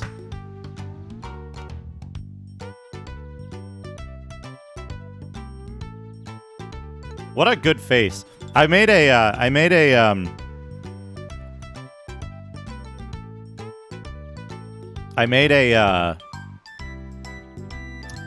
Twitch emote-sized version of that for Radon that he can use.